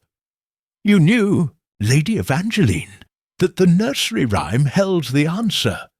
You knew that it pointed to something deeper, something darker, and you tried to suppress it, to keep the truth from being uncovered." Hastings shifted uncomfortably, sensing the tension that had escalated in the room. He could see that the final confrontation was nearing, and Poirot was about to reveal the truth that had eluded them all for so long. Before Lady Evangeline could respond, the door opened again, and the rest of the household entered, each one carrying their own secrets, their own lies, their own fears. Poirot turned to face them, his eyes sweeping over the group with the intensity of a lion about to pounce on its prey. "It is time," Poirot said, his voice calm but resolute. "Time to confront the truth. All of you have played a part in this game, whether knowingly or not. Now we will uncover what has been hidden, and we will see who among you has the courage to face what has been done." The stage was set, the final act of the mystery had begun, and Hercule Poirot was ready to unveil the truth that had been buried for far too long. Chapter 18. The web tightens, the evening air outside had grown cold, the dark sky only pierced by the dim light from the distant stars. The storm, which had been nothing more than a whisper earlier in the day, now roared through the trees, sending branches swaying with every gust of wind. Inside the mansion, however, the temperature was tense with anticipation, as Hercule Poirot stood in the drawing-room, his sharp eyes scanning the faces of those around him. The gathered group looked uneasy, each of them aware that the detective was about to reveal something that would shatter the fragile sense of safety they had held on to. The murder had caused an upheaval, but it was the truth behind it that now threatened to tear their lives apart. Poirot's gaze rested first on the elderly Mr. Sterling, the patriarch of the family. His normally stern expression seemed even more hardened than usual, and his hands trembled slightly as they rested on the arm of his chair. Poirot noted every small detail. The worthy older man shifted uncomfortably, the slight tightening of his lips. It all told a story of guilt, fear, and perhaps regret. Then his eyes flickered to Lady Evangeline. Despite her calm demeanour, Poirot could see the tension in her posture, the way her fingers, so poised and graceful in front of her, were now clenched tightly. He had seen this behaviour before, anxiety that stemmed not from the fear of being caught, but the terror of facing something much worse. He turned his attention to the others, each of them presenting a unique puzzle piece. The young and rather naive Miss Penelope, whose wide eyes betrayed a sense of fear that belied her outward appearance. The cool and aloof Dr. Hargrave, who had been so certain of his innocence, yet his demeanour had begun to crack under Poirot's scrutiny. And lastly, the seemingly indifferent but calculating Mr. Gregory, whose sharp eyes were never still, constantly measuring those around him. Poirot had learned to read these subtle signs over the course of the investigation, and they spoke volumes. However, as the storm outside intensified, the detective's mind remained focused. He had pieced together the various motivations, the lies, and the deceit. Now, it was time to reveal the truth. "You have all played your parts in this grand performance," Poirot began, his voice steady, calm, yet carrying the weight of authority. "But there is one among you who has made the most fatal mistake. Thinking they could outwit me." The room went silent, the tension thickening with each passing second. The light from the chandelier flickered slightly, as if in response to the storm raging outside. Poirot's gaze swept across the room once more, his sharp mind calculating the reactions of those before him. Lady Evangeline was the first to speak, her voice betraying a slight tremor. "Poirot, you are not implying that one of us here is the murderer, are you?" Her words were careful, measured, but Poirot could see the panic lurking just beneath the surface. The edges of her perfectly composed mask were beginning to crack. Poirot raised one hand, signalling for silence. "I do not imply, madame. I state. You have all been deceiving yourselves, thinking that you could escape my little grey cells." He paused for a moment, his eyes narrowing as he turned toward the man sitting across from him. "Mr. Gregory. You especially, Monsieur Gregory." Mr. Gregory's eyes flashed with surprise, but it was gone as quickly as it had appeared. He leaned forward slightly, his voice controlled, but his eyes betrayed a hint of concern. "What do you mean by that, Poirot? Are you suggesting that I had anything to do with this?" Poirot leaned back in his chair, folding his hands neatly in front of him. "I have observed all of you, Monsieur Gregory. Each of you has played your part in this mystery. But you, monsieur, have woven the threads that have held everything together, including the lies that have kept the truth Hidden! Mr. Gregory scoffed, shaking his head. This is absurd. I have nothing to hide. You're grasping at straws, Poirot. But Poirot was not so easily deterred. No, monsieur. It is not I who grasp at straws. It is you who have woven a web of deception so intricate that even I nearly fell into it. He paused, letting the words sink in before he continued. You believed that you could use your knowledge of the nursery rhyme as a smokescreen, but it was never about the rhyme, was it?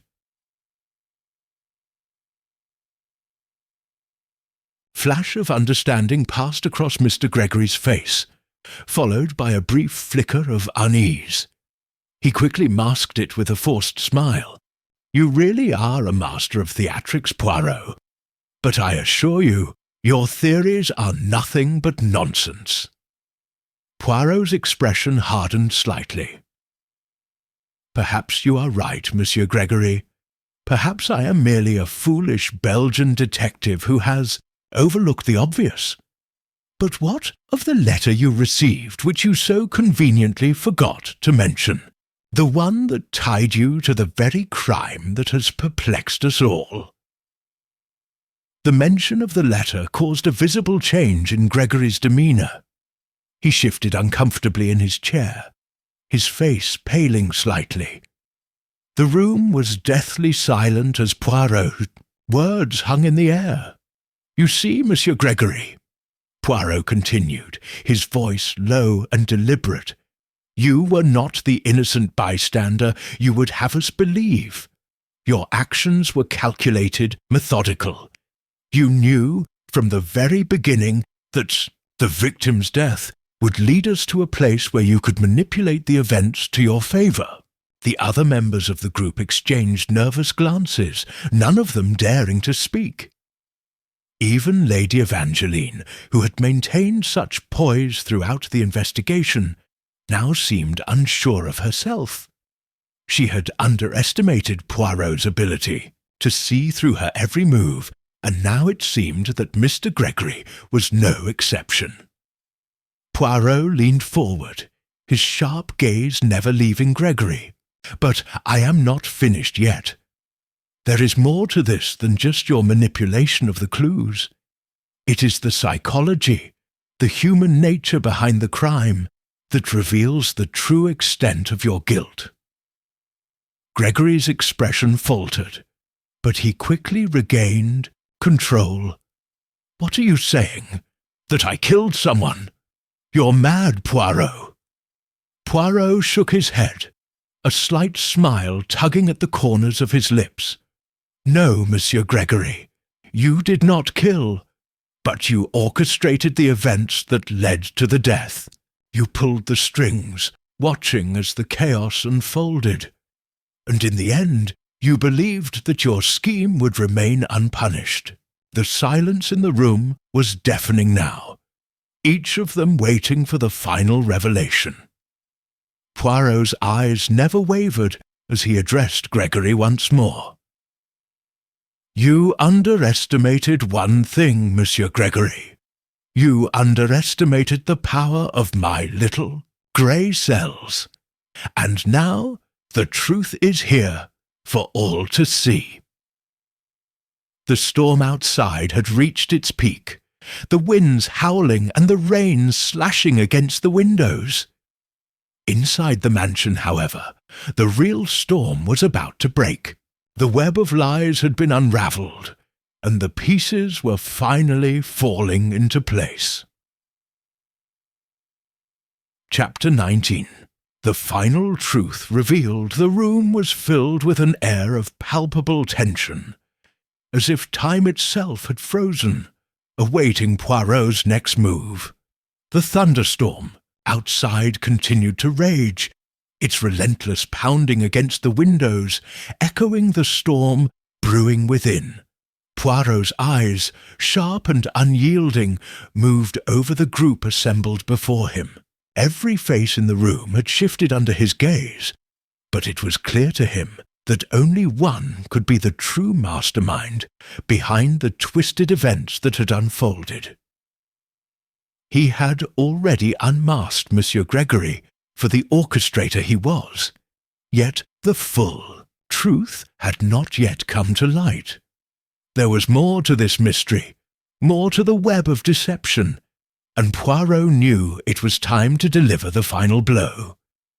With a calmness that contrasted sharply with the fierce storm outside, he stood up slowly, his movements deliberate, each step punctuated with the weight of finality. "Messieurs et mesdames," Poirot began, his voice carrying the perfect balance of authority and quiet command. "You have all been caught in the trap of your own making. But the truth, as always, is simple. It is only the human mind that complicates it." Lady Evangeline shifted uncomfortably, her eyes darting nervously toward Gregory, who had grown noticeably tense. He opened his mouth, likely to speak, but Poirot raised a hand, halting him instantly. "You speak, Monsieur Gregory, but you are not yet done with me," Poirot continued. "You had the motive, the means, and the opportunity. Yet there is something far darker at play in this case. It is not only you who should bear the weight of this crime. You were but a puppet." The gasps from the gathered group were almost imperceptible, but Poirot knew exactly what he had ignited. A flicker of fear spread across Gregory's face, yet he quickly composed himself, trying to dismiss the accusation as an unfounded bluff. But Poirot, of course, never bluffed. Let us go back to the beginning, to the nursery rhyme which has served as a most useful distraction, Poirot continued, a small smile curling at the edges of his lips. The rhyme, I must admit, was a clever touch. But the real key to this case, the thing that has remained hidden all along, is not the rhyme itself, but the very reason it was used. Gregory's eyes narrowed, and he shifted slightly in his chair. He was no longer the self-assured man who had maintained his composure for so long. Now he was on the defensive, his carefully constructed mask beginning to crack. "You see," Poirot said, stepping closer, "the rhyme was meant to do one thing, to lead us astray. The rhyme, in all its charm, disguised something far more sinister. It provided an alibi, a misdirection, a false trail for all of us to follow. But you, Monsieur Gregory, you knew that the rhyme was a lie, and so did the true mastermind behind this plot." The silence in the room was now suffocating. Gregory, for the first time, seemed lost for words. His chest heaved slightly, and his hands clenched together, betraying his calm demeanour. The tension in the room was unbearable, every person in the room now hanging on Poirot's every word. "Perhaps you are beginning to see the truth now," Poirot said, his tone now laced with certainty.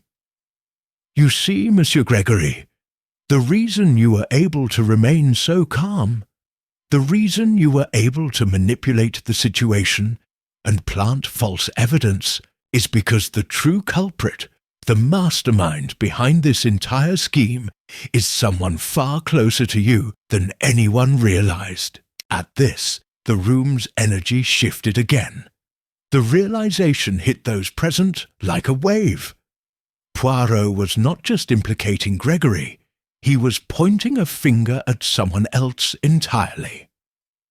The other guests exchanged glances, some with suspicion, others with horror. Poirot, who had been observing every nuance, every shift in body language, allowed the tension to build before revealing the one thing they had all missed. "The true mastermind behind these events," Poirot said slowly, his eyes never leaving Gregory's. is none other than your sister, Miss Penelope." A collective gasp echoed through the room. Penelope's pale face flushed a deep shade of crimson, and she stumbled slightly in her seat. Her shock was evident, but Poirot had already anticipated this reaction.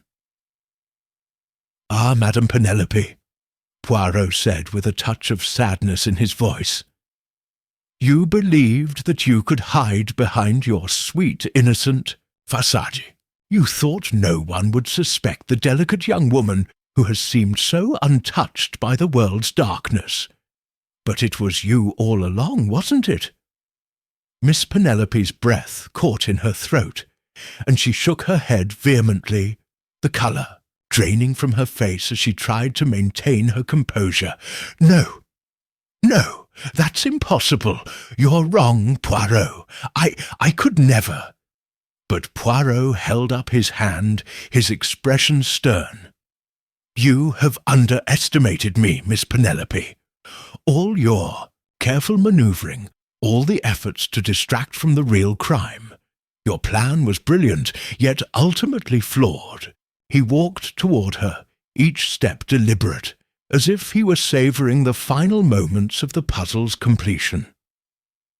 "You used Gregory as your pawn, played on his greed, his desire for power, and together you devised this elaborate scheme to murder your father and inherit the family fortune. But you, Miss Penelope, were the one who orchestrated it all." Penelope's shoulders slumped and her eyes glistened with tears, though whether from guilt or anger was hard to discern. She opened her mouth as though to speak, but the words caught in her throat. The truth, so carefully buried for so long, was now laid bare. "Your alibi," Poirot continued, "was flawless in its simplicity. You were the first to suggest the nursery rhyme, knowing full well that it would throw us off the scent. You used it to manipulate everyone in this room into thinking you were an innocent bystander, but the smallest detail, a small slip-up during your questioning, a tremor in your voice at the wrong moment, those were the things that gave you away." He turned to address the room, his voice calm but powerful. "It was you, Miss Penelope, who wrote the letter to Gregory, knowing he would be too blinded by his ambition to see the true nature of your plan. It was you who had access to the victim's room, to the key that unlocked the safe where the precious heirloom was kept." Gregory opened his mouth to protest, but Poirot silenced him with a sharp glance. "You were but a pawn, Monsieur Gregory. The true power in this game rested with Miss Penelope, who manipulated you like a chess piece." Penelope, now visibly shaken, finally looked up at Poirot, her face a mixture of defiance and sorrow. "You don't understand," she whispered. "I had no choice. I had to—" Poirot's voice softened, but there was no mistaking the finality in his words. "No, madame, you had a choice, and you chose to betray everything, to murder your own father for the sake of wealth and power. You played the perfect game, but you lost." The storm outside seemed to quiet as Penelope's shoulders shook with the weight of her admission. Her eyes met Poirot's, and for the first time she seemed to see him not as an obstacle to her plans, but as the one who had exposed her motives and her lies. Chapter 20. The Web Unravels.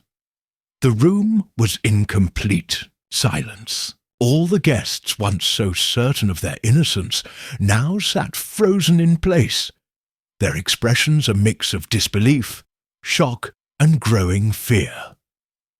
The revelation Poirot had made shook them to their core. Penelope, The young and seemingly fragile daughter had been the mastermind behind it all.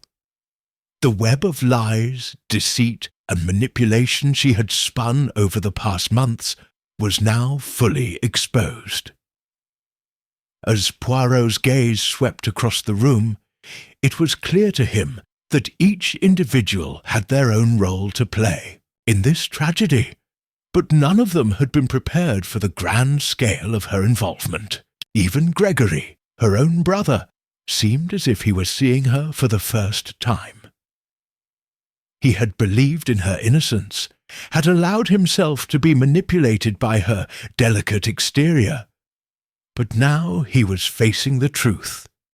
His sister had been the one who had set everything into motion.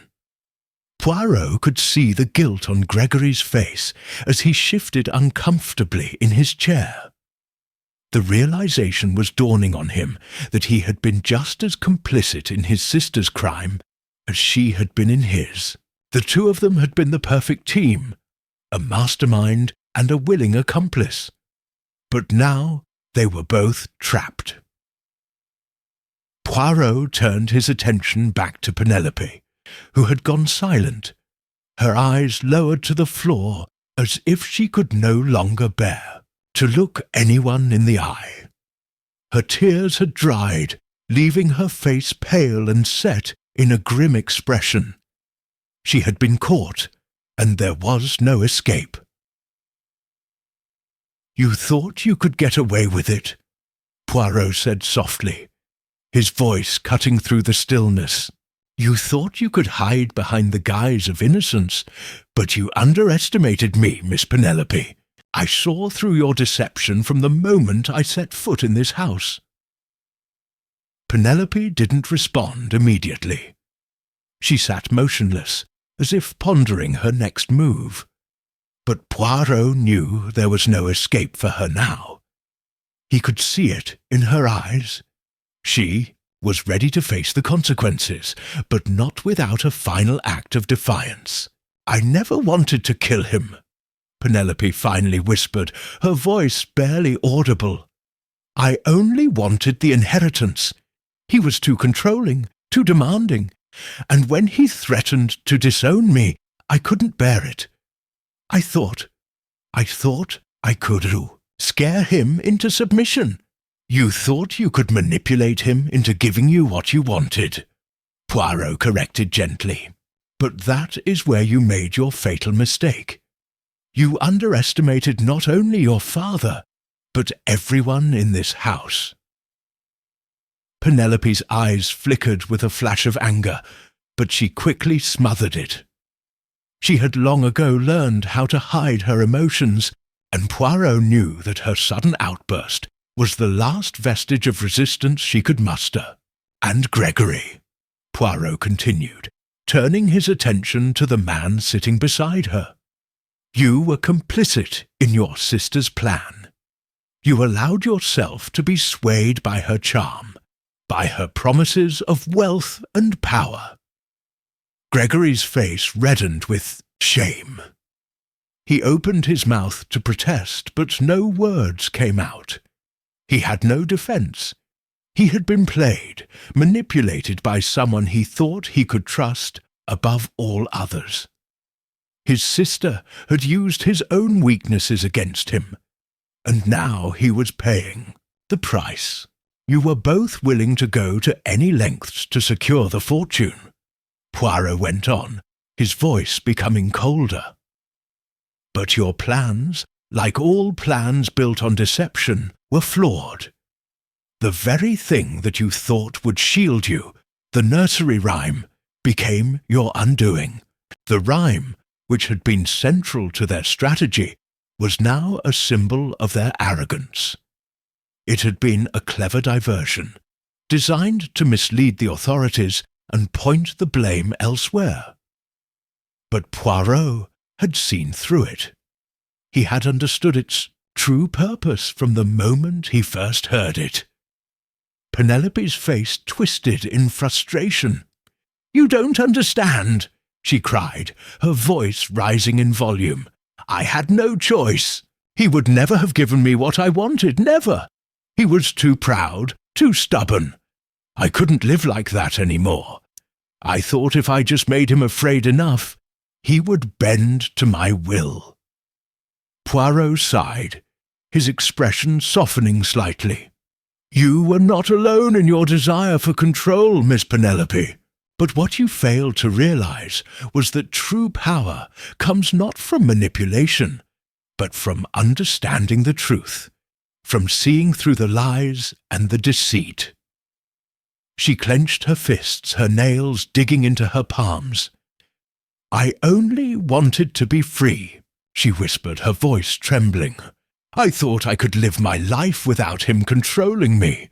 But now I'm trapped." Poirot remained silent for a moment, letting her words hang in the air. He could see the regret in her eyes, but it was too late. The damage had been done. The death of her father, the chaos that had ensued, could not be undone.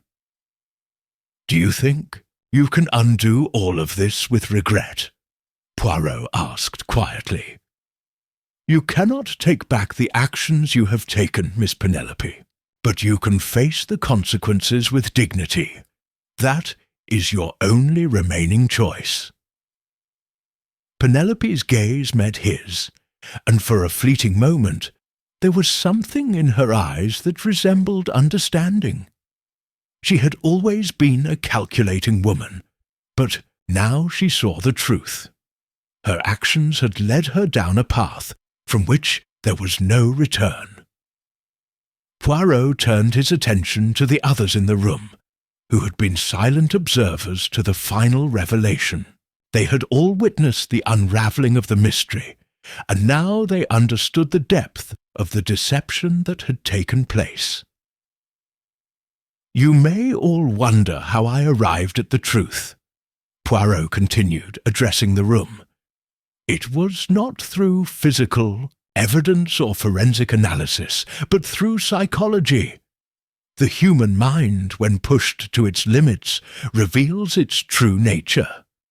And Miss Penelope's mind, though brilliant, betrayed her in the end." He paused, allowing his words to sink in. The nursery rhyme, the alibis, the carefully constructed lies, these were all distractions. But when you look beyond the surface, when you listen to the nuances of a person's behavior, the truth becomes clear. Poirot turned back to Penelope, who had gone still again. "You wanted to control your father, to manipulate him into giving you what you wanted. But in the end, it was not him you were controlling, but yourself. You became a prisoner of your own schemes." Penelope's shoulders slumped and she closed her eyes as if to block out the weight of the words. But there was no escaping the reality now. The truth had been laid bare. "And so the case is closed," Poirot said softly, his voice filled with a quiet finality. "Justice will be served, and the truth will remain forever etched in the minds of those who witnessed this unfolding." As he turned to leave the room, his footsteps echoing in the silence, he couldn't help but reflect on the complexity of the human mind. How easily it could be swayed, manipulated, and twisted by its own desires. And yet, even in the face of such darkness, Poirot had found the light of truth. Chapter 21. The Final Moment of Reckoning. The rain had started to pour in sheets outside the mansion, casting a gloomy and oppressive atmosphere over the proceedings. The once elegant home, now tarnished by betrayal, stood silent under the storm's heavy weight. Inside, Poirot remained calm and composed as ever, sitting across from Penelope, whose face had lost the last remnants of the defiance she had clung to since the moment of her revelation. Her posture had collapsed. no longer a proud, scheming woman, but a broken soul who had realized the gravity of her actions. For Poirot, however, this was but the beginning of a final reckoning. The case, though seemingly solved, still held one last, crucial moment of truth. The true extent of Penelope's involvement in her father's murder was clearer now than ever. But there were still questions that needed answers. For Poirot, no case could ever be considered closed without complete understanding of the motive, the methods, and the mind that had orchestrated such a crime. And so he leaned forward, his eyes narrowing as he studied the woman across from him. "Miss Penelope," Poirot said, his voice steady but carrying the weight of his final examination. "You have admitted to the crime, and I believe you are now ready to face the consequences. But tell me this, why the nursery rhyme? Why create such a curious, convoluted diversion?" Penelope's gaze dropped, her eyes tracing invisible patterns on the wooden table. "I thought it would confuse the investigation," she said slowly, as if measuring each word carefully. "A childish thing, a distraction. I thought if the authorities focused on the rhyme, they'd never suspect me." Poirot tilted his head, a slight smirk curling at the corner of his lips. "Ah, but you forget, Miss Penelope, I do not fall into such distractions. The rhyme, yes, it was strange, but what I found curious was not the rhyme itself, but what it symbolized. You see, I have always been one to observe not just the actions of individuals, but the subtleties that others overlook. The rhyme, 'Sing a song of sixpence.' It was a signal, was it not?" Penelope remained silent, her eyes darting nervously, but Poirot could already see the subtle admission in her hesitation. "Yes," he continued, "the nursery rhyme was a carefully chosen code, a message hidden in plain sight. Sixpence. It was not a child's nonsense, but a deliberate marker. Something linked to the family fortune. I believe the rhyme was not just meant to confuse, it was meant to ensure that everyone looked in the wrong direction. It pointed toward the treasure that lay beneath the surface. But only someone with a trained eye would see the true connection." Penelope's lips quivered as she struggled to maintain composure. But Poirot saw through her defences. He could tell she had already begun to unravel, and he would not let her mislead him any longer. Her words had already betrayed her once, and she was no longer capable of hiding the truth. "I needed him gone," Penelope said in a quiet whisper, her voice breaking. "He had no intention of sharing the inheritance with me. It was all a game to him. His power, his control over me. I had to do something. I had to make him see that I wasn't a child anymore, that I could be in charge of my own destiny." Poirot sat back in his chair, folding his hands neatly in front of him as he absorbed her words. There was no more pretense now. The mask had fallen. What remained was a woman desperate for control, who had taken her future into her own hands, but at the cost of everything else. The cost of a father's life, the peace of a household, and the trust of a family. "But you were not the only one in this house with motives," Poirot said, drawing her attention back to him.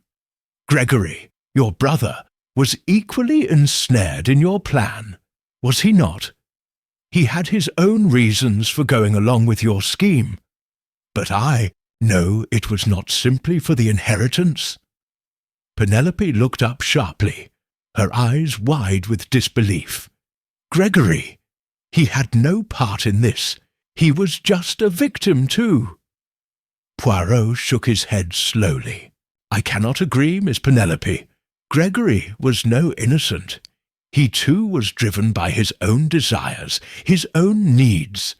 He was blinded by his loyalty to you, but he was not without his own ambitions. Gregory did not act out of mere brotherly love. No, he saw in your plan an opportunity for himself. He thought he could gain something by following your lead. Penelope's face drained of colour as she absorbed Poirot's words. "Gregory," she repeated, her voice barely a whisper. "Yes," Poirot continued. "Gregory's involvement was subtle, but no less dangerous. He did not initially understand the full extent of your plan, but when he saw the consequences unfolding, he too was ensnared. His ambition got the better of him. You gave him a glimpse of power, of the future he might have, and that clouded his judgment. The moment you orchestrated your father's death, Gregory became complicit in the crime." The room fell into a deep silence as Penelope looked away, her hands trembling in her lap. The storm outside seemed to mirror the turmoil inside her. She had always believed she could control her brother, could keep him under her influence. But now, with the truth out in the open, the weight of her manipulation became clear. Poirot pressed on, his voice calm but resolute. "Your brother, Miss Penelope, he was not the same man who came to you for help. His actions were shaped by his own weaknesses, his desires for wealth and security, just like yours. But unlike you, he was not as willing to carry the burden of guilt. Gregory's own descent into this plan was, perhaps, more out of fear than ambition, but in the end he was no less culpable." Penelope's lips parted, but she couldn't find the words to refute him. What Poirot said was true, and deep down she knew it. She had used him, just as she had used her father. The puzzle pieces were fitting together now in a way she had never expected. "The truth is," Poirot said softly, "the only person who truly understood the consequences of your actions was your father. He knew exactly what you were capable of, Miss Penelope. And that, I believe, is why he chose to act when he did."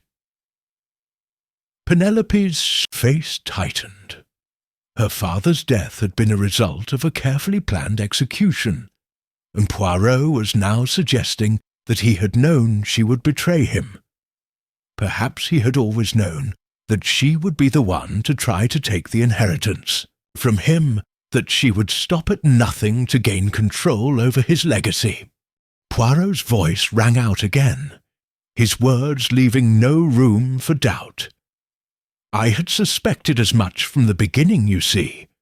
The clues were all there, hidden beneath layers of deceit, false alibis, and half-truths. But in the end, Miss Penelope, it was your own mind that betrayed you. The truth was in the smallest of details, the way you tried to divert attention, the way you manipulated others, the way you turned to your brother for help. All of it led me to you." Penelope swallowed, hard, unable to speak. Her tears had long since dried, and now there was only the weight of Poirot's words. She had thought herself clever, but she had underestimated the power of Poirot's little grey cells. "And now," Poirot said, his voice softening but firm, "the truth is known. There is no escape for you, Miss Penelope. There is no justification for what you have done. You will face the consequences of your actions." As the final words hung in the air, Poirot stood and walked to the door. He had done his part, and now the truth was in the open. The storm outside had subsided, but the storm within the mansion would take much longer to calm. Penelope's fate was sealed. Chapter 22. The Echoes of Deceit. The morning after the storm, the mansion seemed eerily still, as if it were holding its breath. The sky, now clear and bright, shed its cool light through the tall windows of the study, where Poirot and Captain Hastings stood, surveying the scene. The remnants of the storm had left their mark, but it was not just the weather that weighed heavily on the atmosphere. The investigation had reached its final moments, but the air was thick with unspoken truths. Poirot's sharp eyes took in every detail: the meticulously arranged furniture, the antique vases standing in delicate balance, the faded tapestry hanging by the window. Each element of the room told a story, but it was the people who inhabited this space that had shaped its darkest narrative. The truth had not come easily, and Poirot knew that this final revelation would have consequences not only for Penelope, but for all who were connected to her. Hastings, as ever, was keen to understand the complexities Poirot had untangled so delicately. "Or so, Poirot," he began, his voice full of anticipation. "You've concluded that Miss Penelope masterminded her father's murder. But what of Gregory? Is he truly as guilty as she is?" Poirot did not answer immediately. Instead, he stepped closer, to the window, his gaze lost in the expanse of the garden outside. It had rained the night before, and the flowers glistened with dewdrops, their colours brighter in the aftermath of the storm.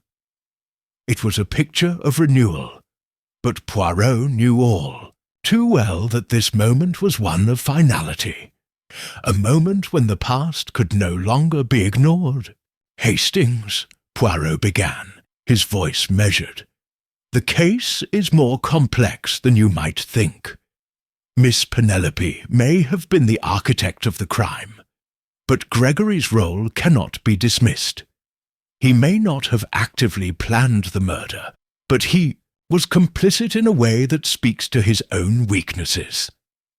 Hastings nodded, his brow furrowing. "Complicit? But how? I thought he was just following his sister's orders." "Not entirely," Poirot said with a knowing smile. "Gregory had his own motivations. You see, Gregory had his own reasons for agreeing to the plan. He wanted the inheritance just as much as Penelope, but he did not have the resolve to act alone. Penelope, with her determination and manipulation, used Gregory's insecurities to her advantage. She convinced him that this was the only way to secure their future. So, it was more than just her influence, Hastings mused. It was his ambition as well. "Precisely," Poirot said. "Gregory's participation was born of his desire for wealth and power. He did not want to take the ultimate step himself, but he was willing to support his sister's plan in exchange for the spoils. It was a quiet betrayal of his own morals, but it was no less harmful for being done in the shadows. The truth hung in the air, heavy and suffocating." Poirot turned to face his friend, his expression serious. "Gregory is not a murderer, in the same way Penelope is, but he is still guilty. His greed blinded him to the consequences of his actions. By failing to intervene, he allowed his sister's plans to unfold." Hastings was silent for a moment, considering Poirot's words. Then his face softened with understanding. "So, in the end, it was Penelope's ambition that drove the entire thing. But Gregory is a victim of his own desires." Poirot's eyes twinkled with a touch of sympathy. "Yes, Hastings, that is true. Gregory was a pawn in his sister's game, but he was not without agency. He made the choice to go along with her plan, and in doing so, he sealed his fate just as much as she did. The room seemed to grow colder as Poirot's words settled into the silence. There was no denying the complexity of human nature, and this case had laid bare the darkness that could lurk in even the most seemingly innocent relationships. Penelope had orchestrated her father's murder with a cold precision that had left no room for doubt, but Gregory's involvement had been equally damaging. The sound of footsteps interrupted the quiet contemplation of the two men. It was Chief Inspector Japp, who entered the room with a sombre expression on his face. His uniform was neat, but his demeanour betrayed the weight of the investigation that had consumed them all for days. "Poirot, Hastings," Japp said, his voice low. "I've just spoken to the coroner.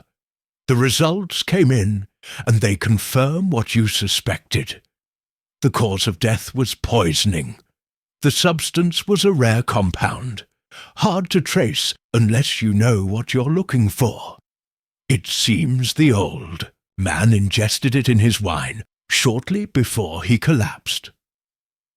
Poirot nodded gravely, absorbing the information. "The wine, of course. Penelope used it to execute the plan without suspicion. She was clever in choosing such a slow-acting poison. It allowed her the time to create an alibi, to misdirect the investigation. The entire household was kept in the dark until it was too late."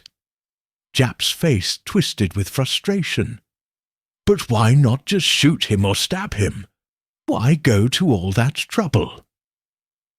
"Ah," Poirot said with a smile, "that is where Miss Penelope showed her true understanding of human nature. A direct approach would have left too many traces.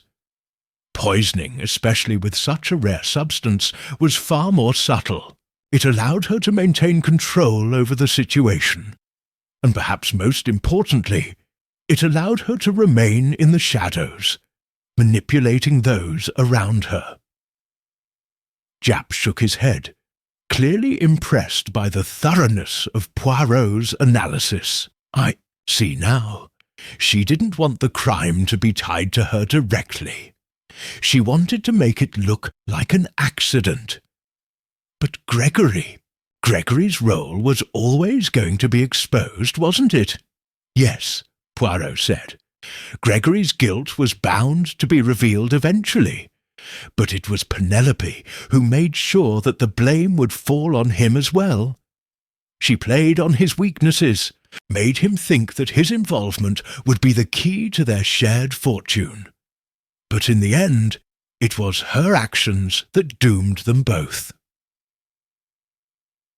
The conversation shifted as the three men considered their next steps. The case was nearing its conclusion, but Poirot knew that they had to act quickly. Penelope had been arrested, and Gregory was already under suspicion. But there were still loose ends to tie up before the final pieces of the puzzle could be locked into place. "Poirot," Japp said, his voice laced with concern. "What happens now? What do we do about Gregory?" Poirot looked up, his face impassive. "Gregory must face the consequences of his actions. He may not have been the mastermind, but he chose to participate. His guilt will be established in court. But I believe that he can still be redeemed should he choose to atone for his role in this crime." Hastings frowned, still unsure. "But do you think Gregory will ever admit his part in all this? Will he ever come clean?" Poirot's eyes softened. "That, my friend, is the greatest question of all. People are complicated, Hastings. They may not always act with the same clarity or intent, but in the end, their choices define them. Gregory may yet find the courage to face the truth about himself." As Poirot spoke, his mind wandered briefly to the tragic nature of human ambition, the way in which a single desire could twist the lives of so many. Penelope had sought to control her fate, but in doing so, she had unleashed a chaos that could not be contained. Gregory, too, had succumbed to the same impulses, but his path had been shaped by fear rather than greed. The investigation, it seemed, had not only revealed the dark sides of these individuals, but also shed light on the complexities of their relationships, how easily they had been swayed by ambition, how easily they had chosen betrayal over loyalty. And yet, there was still one more thing to consider. Poirot's mind returned to the smallest details, the ones that had been overlooked. There were still questions that needed answers, details that needed clarifying before they could be truly satisfied that justice had been served. "One thing remains, Hastings," Poirot said quietly, as the sun broke through the clouds and bathed the room in light. "And I believe the truth is never fully known until the last stone is turned over. And there are still stones left unturned in this case." Hastings looked at him perplexed. "What do you mean?" Poirot smiled, his eyes gleaming with the promise of a final revelation. "It is not enough to solve a crime. We must understand the why and the how, so that nothing remains hidden in the shadows." With that, Poirot turned and walked toward the door, leaving Hastings and Japp to ponder the full scope of the case. The mystery had come close to its resolution, but the journey was far from over the end.